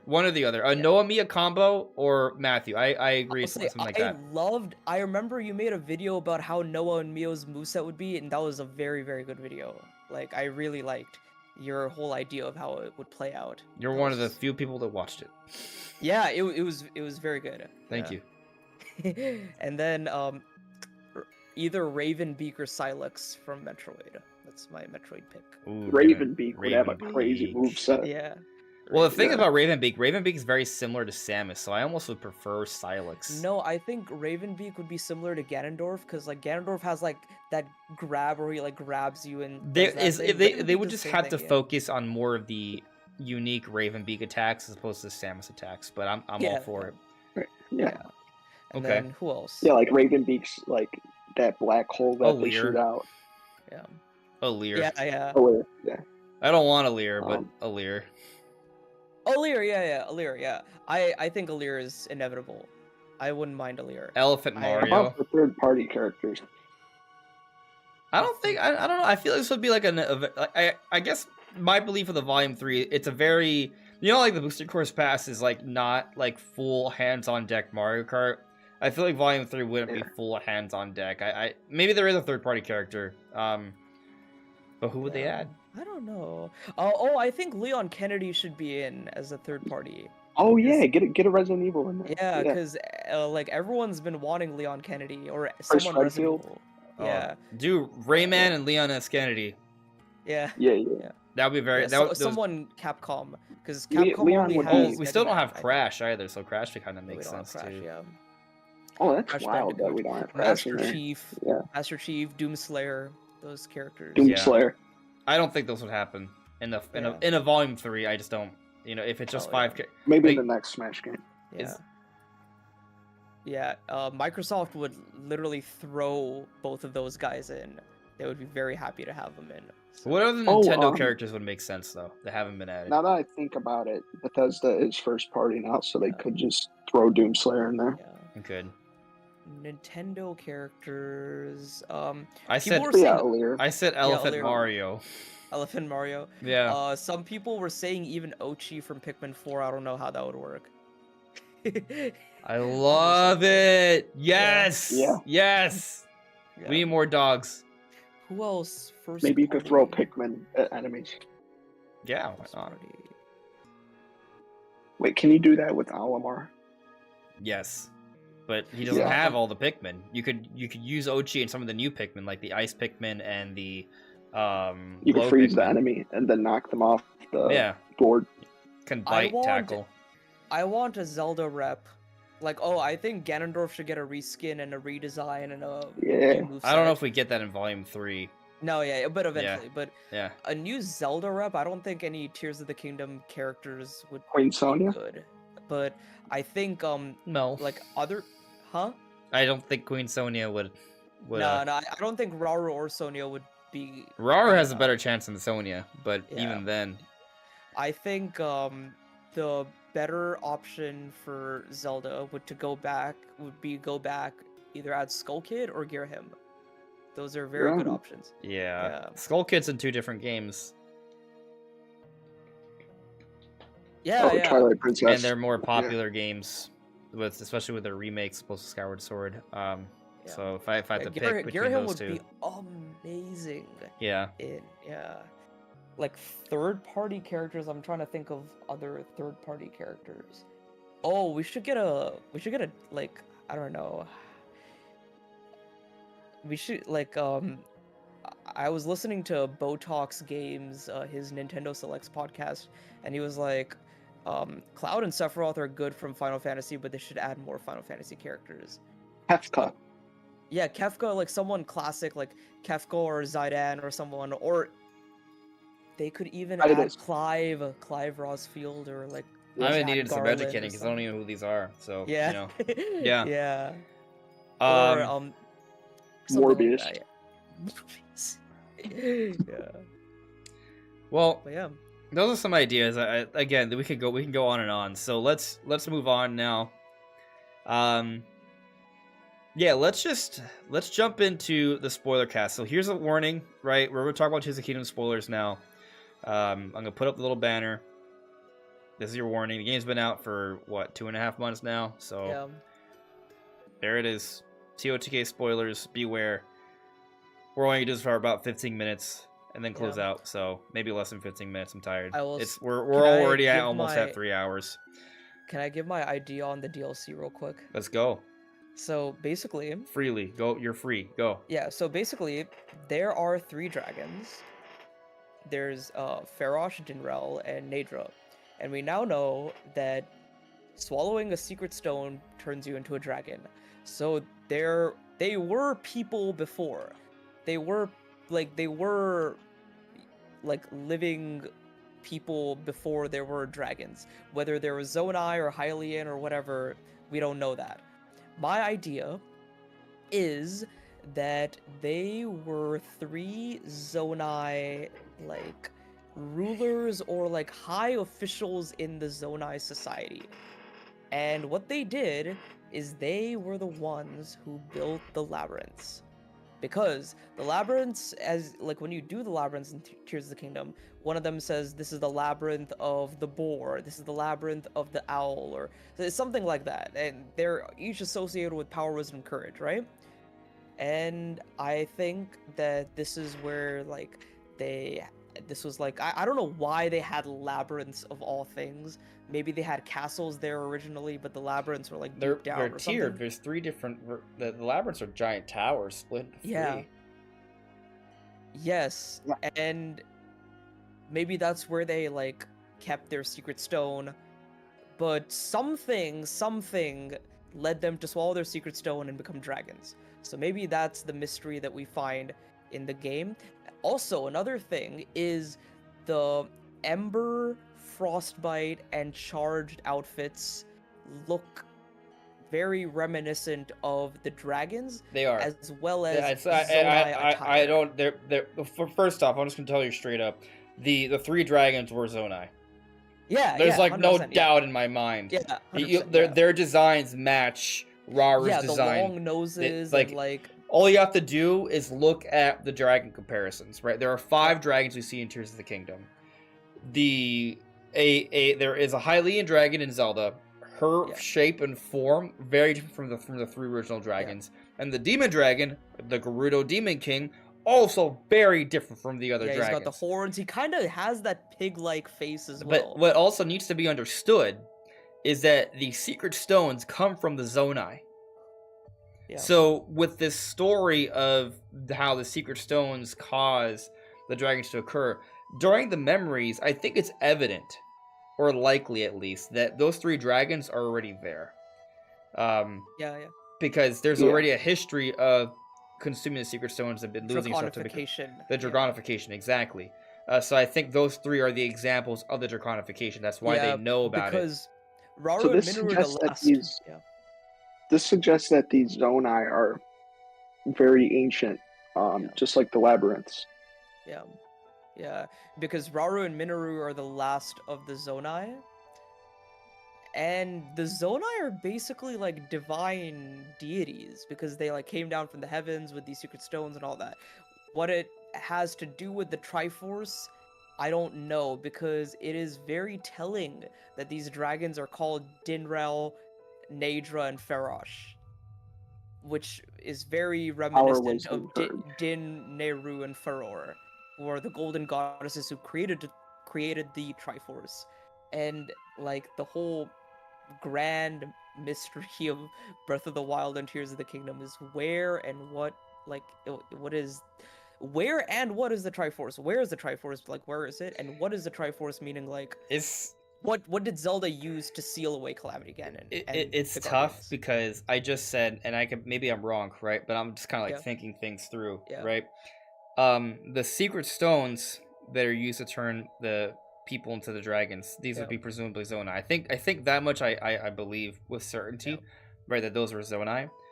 But I was thinking that at first they had to have happened before the events of the memories, right? Because Minero's talking about dragonification as if it's already occurred, right? And there's been some interesting signs. Like I think some people have been arguing that, like for example, the Twin Peaks, that was caused by a dragon, and maybe the hole in the Hebrew Mountain was also caused by a dragon. I think that was Zelda. Really? I think that was Zelda because I saw literally on Twitter today in the memory where they're having the tea time outside. You see the dueling peaks and it is one unified mountain. Yeah. So I think it was either Zelda or someone else who split. I mean, maybe it could have been Zelda. Maybe she's the dragon. It's hard to envision her as like violent, but she seemed pretty. When we didn't know it was her, we thought she was a pretty dangerous dragon in the opening sequence of Tears of the Kingdom because it like opens up the clouds. And you're like, oh, I don't want to. Yeah, it was kind of scary.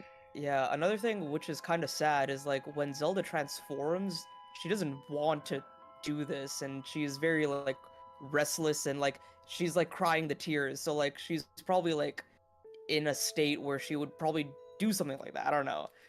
But Well, because yeah, like when you're emotional, you're more prone to, that yeah, kind of behavior.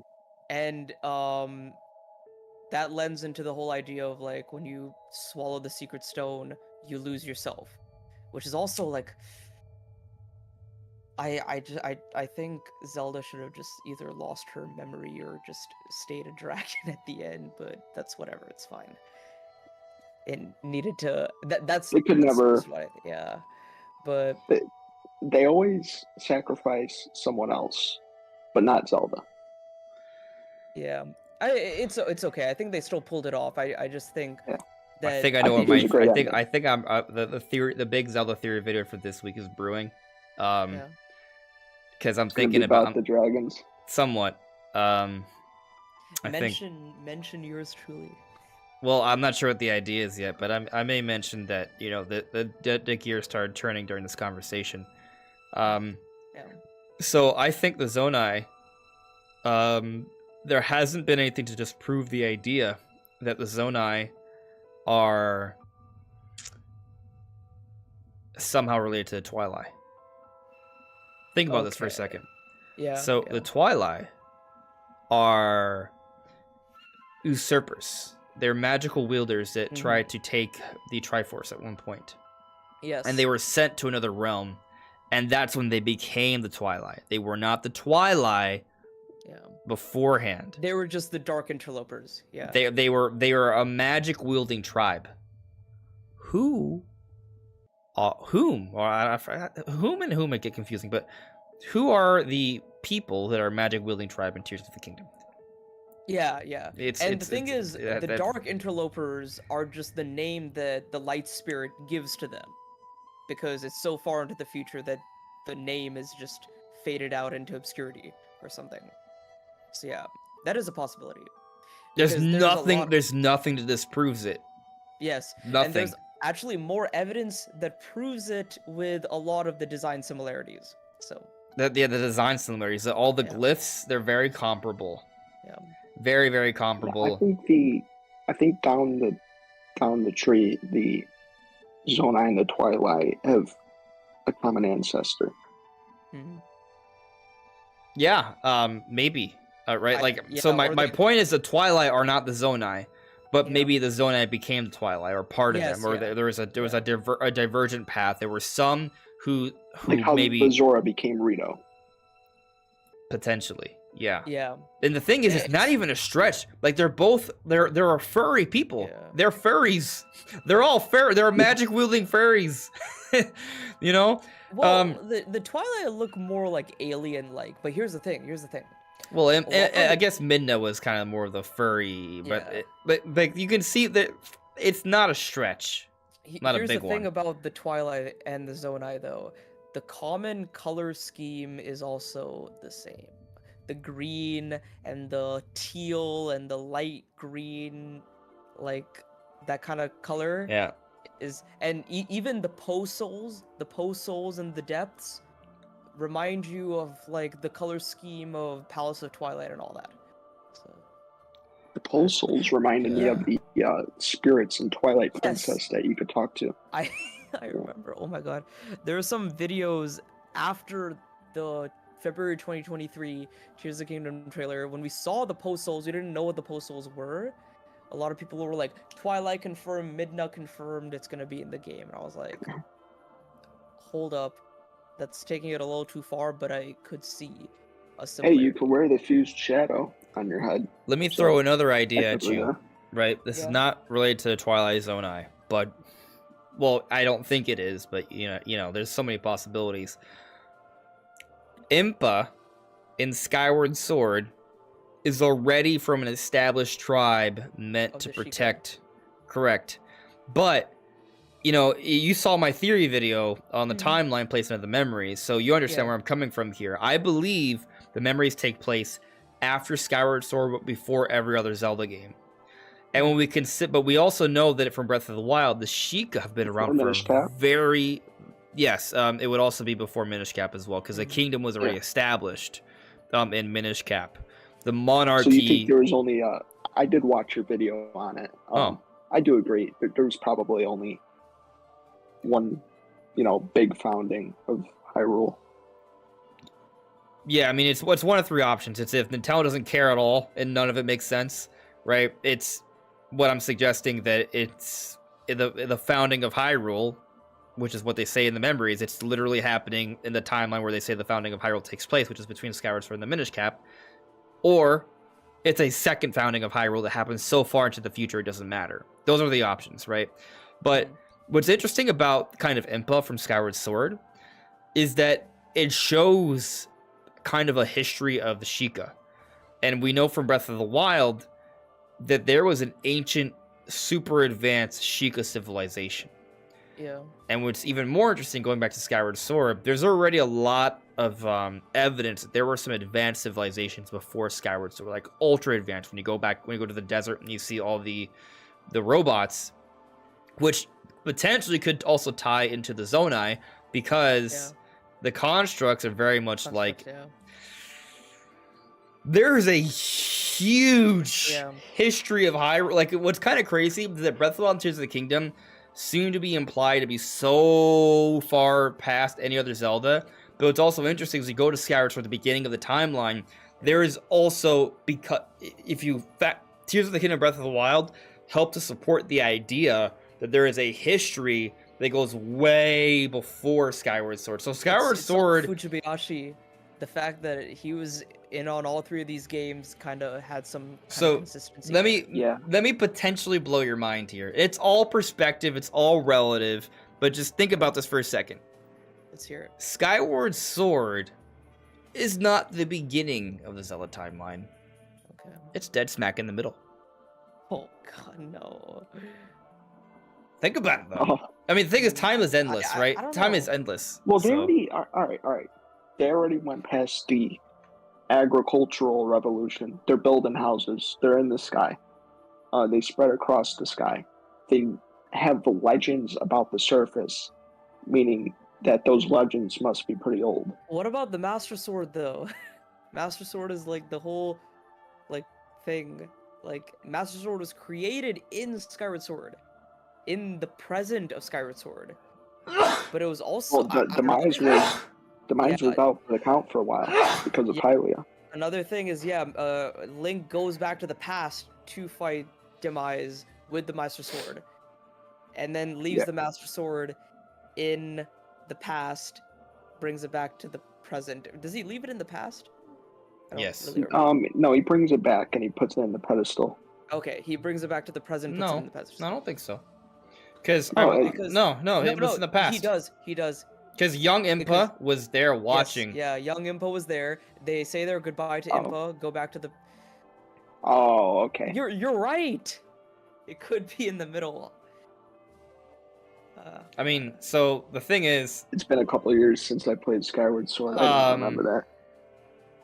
The Master Sword, it is weird how it comes together. That's a weird thing.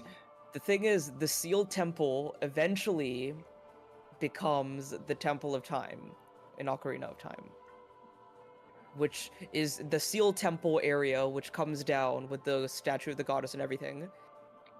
It will eventually be where Castle Town is in Ocarina of Time.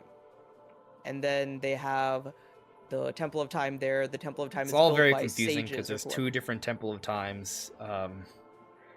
Maybe there's a third one. The Skyward Sword one is, there's one in the Linear, outside of the mining facility, there's a Temple of Time, but... Also, the Hyrule Castle in Breath of the Wild Tears of the Kingdom is, like, in my mind, is not the first Hyrule Castle. No. But it is implied to be the first because of how they seal Ganondorf. Well, maybe they built it on top after the fact, and it's very strange. Yeah, there was no Hyrule Castle. Like, Rauru never lived in a Hyrule Castle. Yeah. But there is evidence of a castle town on the Great Plateau. Okay. Yeah. Yes. There is. Yeah. Where there was. That was where Rauru's kingdom was. It was in the Great Plateau. Interesting. Yeah. Oh, because that's where Ganondorf. Yeah. No, Queen Sonia.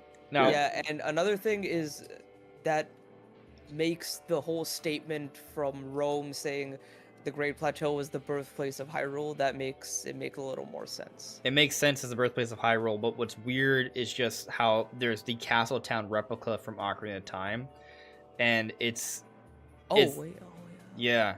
So one of two options: yeah. they built a second castle later down the road, or the Castle Town that was in the Great Plateau, they simply made a new Castle Town based off of that near where Hyrule Castle is. It's just they just kind of shared the design, you know. Yeah. Or it's just like a continuity error, and it's just they Yeah. just put it there for reference. You know what I started to get a little tired of with Breath of the Wild and Tears of the Kingdom is a lot of the timeline placement, some of it makes sense, but early on when the game came out, people were like going in like you know that meme of like Charlie and Always Sunny, and he's like pointing to the bulletin board and it's got like everything all over it and all that. Yeah. It felt like that. It was like, oh, the timeline goes here, but also goes here, and Skyward Sword timeline, and Ocarina of Time, and all that. It got so weird. Like, eventually their theories made sense, but they had to piece everything together, and piecing all that together just was crazy. Until I realized that having, like, everything, like, in the memories take place like maybe after Skyward Sword, and then everything post memories having it like after Breath of the Wild, and that's a little easier. But are there other like notable Skyward Sword references in Tears of the Kingdom other than the goddess statues and possibly Sonia being a descendant of The Zelda? springs, the three springs. Springs, yes. They're like a 1-to-1 structurally. I want to go back and see this. I need to, like, I didn't see anyone else talking about it, but oh, of course, Thunderhead. Thunderhead is a big thing. Thunderhead kind of blew my mind when I saw it for the first time. Oh yeah, yeah. It was unfortunately kind of spoiled for me, but Oh yeah. What- I mean, yeah, it's not I the same was- shape or form, but it's not. Yeah. yeah, I mean, design Another changes. thing A is, big cloud that, yeah. I do think I'm probably wrong about this. I'm probably very, very, very wrong. But I heard someone say this, and I need to go back and Just say like it. geographically map this to see if it's true. Say it, you're killing me. People are saying that the Great Sky Island is Skyloft.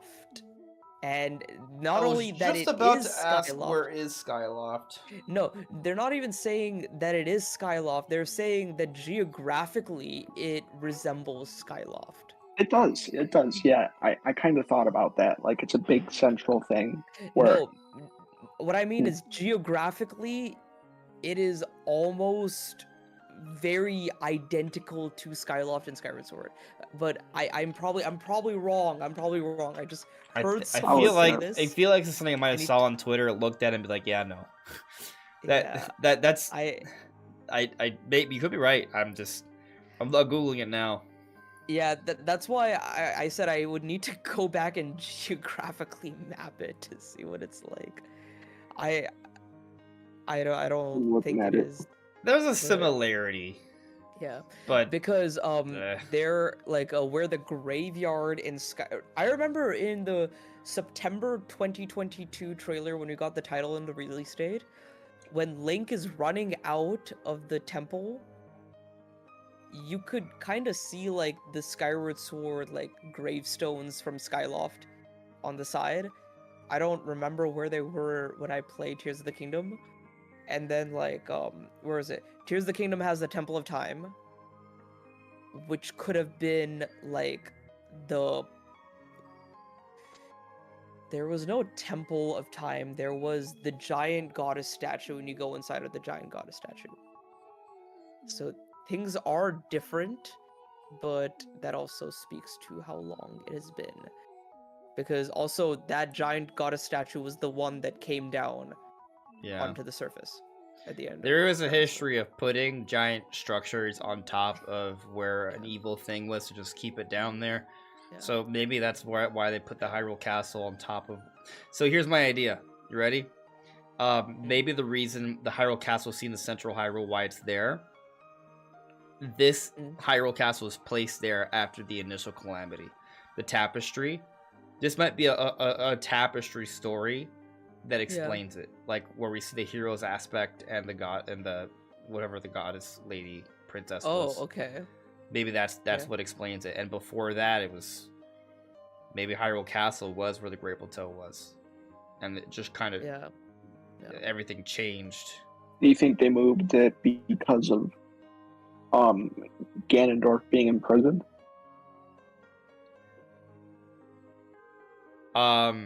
They would have built it to keep the seal. I think. Oh, so okay. Actually, it kind of makes sense the more I think about it. So think of it like this. Because keep in mind, from my perspective, right? My perspective is that this is all one. It all fits the timeline, right? So my perspective is Ganondorf is sealed in the before any other Zelda game, deep under Hyrule. But I believe there are other Ganondorfs because we've seen this in prior Zelda games. There's at least like 2 at one time. In Four Swords Adventures, there are 2 Ganondorfs. Yeah. There is the Shadow Link, which is born of the. It's from another Ganondorf. This is confirmed information, and there's a reincarnated Ganondorf, right? So it can happen where it can be more than one Ganondorf. But so my point is, arguably, there could be like many Ganondorfs at one time because there's a Gerudo born every 100 years. In theory, right? So, but my point is, right? So you start, so that it's the original Ganondorf is in the memories, right? He's sealed from Rauru. And at first, if this is the case, Mouth doesn't start coming out, and it becomes the Calamity Ganon attacks. The Calamity Ganon attacks don't happen till way after Minish Cap, Ocarina of Time, Twilight Princess. It's last-ditch effort. Right. From what we understand, the Calamity Ganon started happening after Ganondorf gave up on reincarnation. Right? So thousands upon thousands of years pass. There is somewhat of a mistranslation there as well, but I'll get to that. We'll get to that, right? But well, you can get to that, but just let me finish my point. Yeah. Right. So the point is, though, is that after thousands upon thousands of years, the Calamity Ganon attacks start to happen, and this is when we stop seeing the Ganondorf reincarnations. And so my point is that the first Calamity Ganon attack is after every single Zelda game in the timeline, but Breath of the Wild and Tears of the Kingdom. And it's when this happens that they move Hyrule Castle, or they create a new Hyrule Castle. Because if we're this far into the timeline, the Hyrule Castle that we knew may have been destroyed. The Hyrule Castle that may have been built where the Great Plateau was, where we see the Castle Town ruins in Breath of the Wild and Tears of the Kingdom, that's gone, right? But after thousands upon thousands of years, they build a new kingdom, a new castle, where that giant hole is, where the Calamity is coming up. They plug it after the first attack. Yeah. That's my idea. Yeah. And that would be after the ancient Zonai hero and right. the I think the ancient Zonai hero and the princess, I think that might be that's the first well, is that tapestry the first attack, or is that just one of many attacks? I think it was the first. I'm not sure, but my point is that I think the castle would be built after the first attack. Yeah. Whatever the first Calamity Ganon attack, which would still be after every other Zelda game. Okay. But you're gonna speak on the translate. I know there's some little oddities with the translation. I don't really remember what the actual translation was. I just remember Zelda saying in the English dub that he is like given up on reincarnation. Yeah. That the Japanese sentence was completely different. I think Monster Maze has a video on it or something where he mentions it in a video. But yeah, it took a while. I know there's a translation difference. I have to double check the difference. Yeah. There is. It took a while for me to kind of come to the terms that this Ganondorf was the first, because for me to believe that, I had to I always thought that the Gerudo male has to die, and then another Gerudo male is born, and then that Gerudo male dies, and then another Gerudo male is born. But Ganondorf has been sealed underground this entire time. He was never really dead. He was just frozen and sealed. Whereas many, or other Gerudo male were born and lived and died throughout his. I think like, this once Ganondorf many takes on the years. Secret Stone and becomes a Demon King, his life he's no longer immortal. Yeah. His Oh, he no longer exists under the normal like parameters of what is a normal living life. Oh yeah. You know, so at that point there can be a reincarnate. If there can only be one, like it's now a different existence, if that makes sense. You wanna know a crazy theory that I hated it when I saw the title and the thumbnail for this theory, and I was like, I hate it. But then I watched the video and I actually kind of liked it. So they were saying that the ancient hero that we get the aspect of, Yeah. who is a Zonai, is also a Gerudo. And I was like, how? And I was like, how? Because like everyone wanted that person on the tapestry to be Ganondorf, and I was like, no, it's not gonna happen. And now they're still like trying to put in the Ganondorf thing, right? The reason they say that it is Ganondorf, or not Ganondorf, it is a Gerudo, is they say, like, this video explains it much better than I can right now, but they're saying that since Rauru was locked there with Ganondorf, there wouldn't be a reincarnate. There wouldn't be the hatred demise that would take on the male Gerudo that was born. Is what you're saying? Yes, it was either there needed to be a hatred reincarnation. There also needed to be like a courage, like a hero, right? So this person was born through the sealing of Rauru and the hatred of Ganondorf, and he was born like half Zonai, half Gerudo. I'm not explaining this properly. That video which I found explains it much better.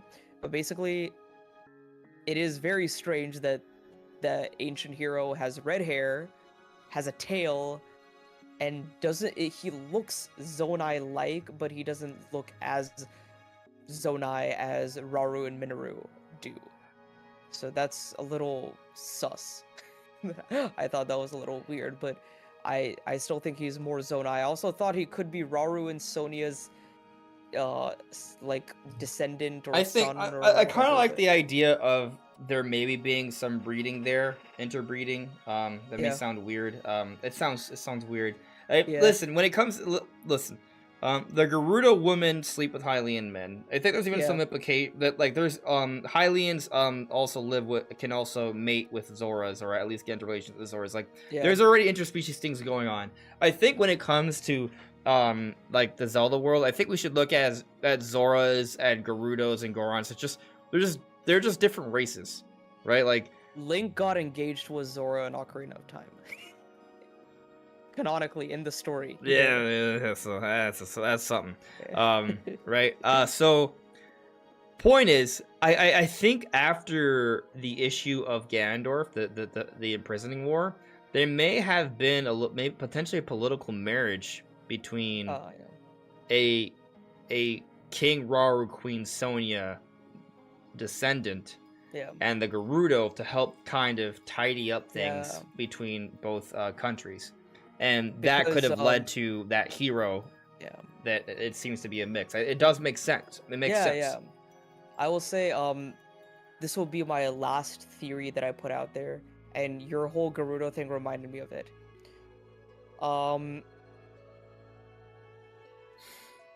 The Gerudo, like, were once, like, there is a, like you said, like, the Gerudo will have, like, a political marriage or something. There was a good Gerudo among the rogue Gerudo who like sided with Ganondorf. I think the Gerudo are good people. They were just led astray by Ganondorf and exactly. Kotaka and Koame.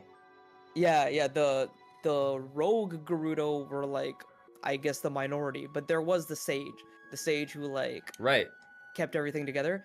Here's my thing about the sages. Everyone's like, oh, the sages are lame. We didn't get to know about the sages. I didn't really care to know about the sages. I didn't really care. But here's what I think about the sages. The sages have the masks, right? We already know the sages' names. I don't know if you saw this on Twitter, but I think I know what the name of the sages are. I think they're named Meadow, Ruta, Rudania, and Naboris. They're named after the divine beasts. They're not named after divine beasts. They're named after Well, sages that came the before. divine beasts are named So, after them. Darunia, Ruto. Oh wait, that doesn't make sense because if this takes place before Ocarina of Time, maybe Darunia, Ruto, Naburu, and Medley are named after these original sages, and then the sages use the the Sheikah use the original sages' names as the names of their divine beasts. But I think the fact that the masks are the exact same as the divine beast faces and the divine beast helms leads me to believe that their names were Meadow, Ruta, Rudania, and Naboris. I agree with that. Yeah, it Yeah. makes sense. Yeah, and my whole thing was originally I was like, oh, they're named after the sages, but that doesn't make sense because if the memories take place before Ocarina of Time, then But the you know Tears of the what that Kingdom implication is, though, right? Hmm. That would imply that the divine beasts weren't made until after Yeah. that event in history. Yeah. I always I thought, mean, it can. If that's what their names are, right? They could be someone else, and they got their They could also be. They could. It could go both ways.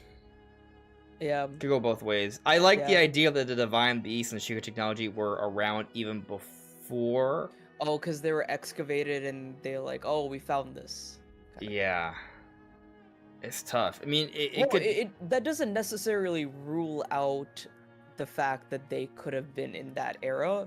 They just happened after. I mean, it's sages. also possible that all the Sheikah, this crazy Sheikah technology wasn't made until after all their Zelda games, because there's so much time that passes, right? Like, because the Sheikah technology was made in response to Calamity Ganon, actually.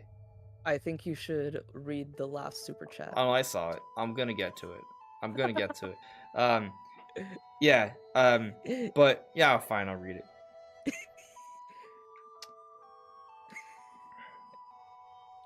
That's not it. Why is it not showing? Oh, it's because I'm here. Okay. Taker610, thank you for the super chat, buddy. Mineru is cute like furries. Andres agrees. I didn't say that. But sure, whatever. Yeah, there you go. Mineru's great for whoever is attracted to the Zonai. You know, within the context of the world of Hyrule, it's all fair game. They're just basically they're all just different nationalities. You know, that's basically what it is. Yeah. And they're all people. They're just they're people from different Just countries. different races, different nationalities. Yeah. That's it. Yeah. So, what point I was getting at though? Yeah. There was something I was on. I liked the direction I was headed in. Oh, okay. You're talking about Divine Beast. So this makes sense actually. So if the Calamity Ganon attacks didn't start until after every Zelda game, excluding Breath of the Wild and Tears of the Kingdom, then the Sheikah wouldn't build the Divine Beast until the Calamity Ganon attacks start. It was a response to that, so it actually does fit. Okay. You understand my point, right? Yeah, so then your idea that they could be that they were made after the original sages, that's possible. And yes. And actually, the sages and the memories could be the original sages. I don't see why not. Yes, they could. And then the Ocarina of Time sages. Skyward Sword didn't have sages. Sages started afterwards. Yeah, it's only Ocarina of Time. Does Minish Cap have sages? No. Some games have like the 7 maidens instead. Like what's this? Link to the Past had the 7 maidens, and then the 4 Sword games had some maidens or something. What's interesting about that is you also have the 7 heroines. There are sages in Twilight Princess. Yes. There are sages, which are different sages, I think. Those are the people at Arbiter's Ground, right? Yes. Those are the people who steal Ganondorf and Arbiter's The sages Ground. are depicted in different ways. Yeah, the heroines are not the same as the sages. They are. I don't think so. I don't. There's they actually translate to sages. Yes, but there is a 7 heroine side quest in Tears of the Kingdom. Which, yeah, I haven't done it yet, but I've also heard about what happens in it. Yeah, I did it. Yeah. So there's the 8th heroine. Right. And they provide more context on the 7 heroines. It basically just expands on that lore from Breath of the Wild. I don't remember everything about it, It's but I did do it. basically they are the founders of Gerudo Town. Yeah. Just kind of it's a little underwhelming, but whatever. So it's something else that's lost. It's kind of something lost in history. Yeah, and another there's thing like a is they were saying secret that area. yeah, they were saying like I need to actually do the quest for myself, but what I heard was that the 8th heroine was actually a man who came in to help the other women or something, which was like It was I think it was a Hylian. yeah, like is some Yeah. highly guy that came in. I'm probably wrong. I need to go do it myself. And Yeah, just a guy that came to help. Yeah. Which Just a is dude. a little underwhelming, considering like I remember Monster Maze was talking to Ratatoskr about it, and he was like very, very, very disappointed. Not just very disappointed, but he was just a little underwhelmed after all the theorizing that went into the 8th heroine stuff. And then it's just you know what? I don't think I've done all the side quests here. I think I might have to do that, and then I need to see this for myself before I, you know. Yeah. I've done most of the side adventures. I want to do some of the side quests because the side quests have some lore-related things. I've accepted the 7 heroines side quest because I found the 8th heroine statue and it had like the mirror shield thing. Yeah, I found it, but I didn't have the. At that point in the game, I have to go back there too. I've been too busy with Pikmin 4 recently. But I won't spoil what's inside of the 8th heroine statue, but should. Yeah, I'm gonna do it in the next couple of days. Yeah, I've been moving the last few weeks and back and forth. There's been so much going on. I'm amazed I've been able to make videos. But yeah, so I think we're pretty much at the end of the show. It's a good talk. Yeah, good times, good times.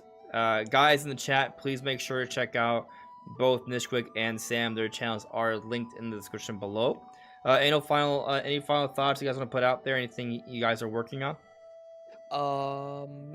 For me, I have today my Skyward Sword video released, and it's shameless plug. I really enjoyed working on that video, and it was one of the videos that like I worked on the hardest. It took me the longest to produce, and it was a lot of fun just doing it.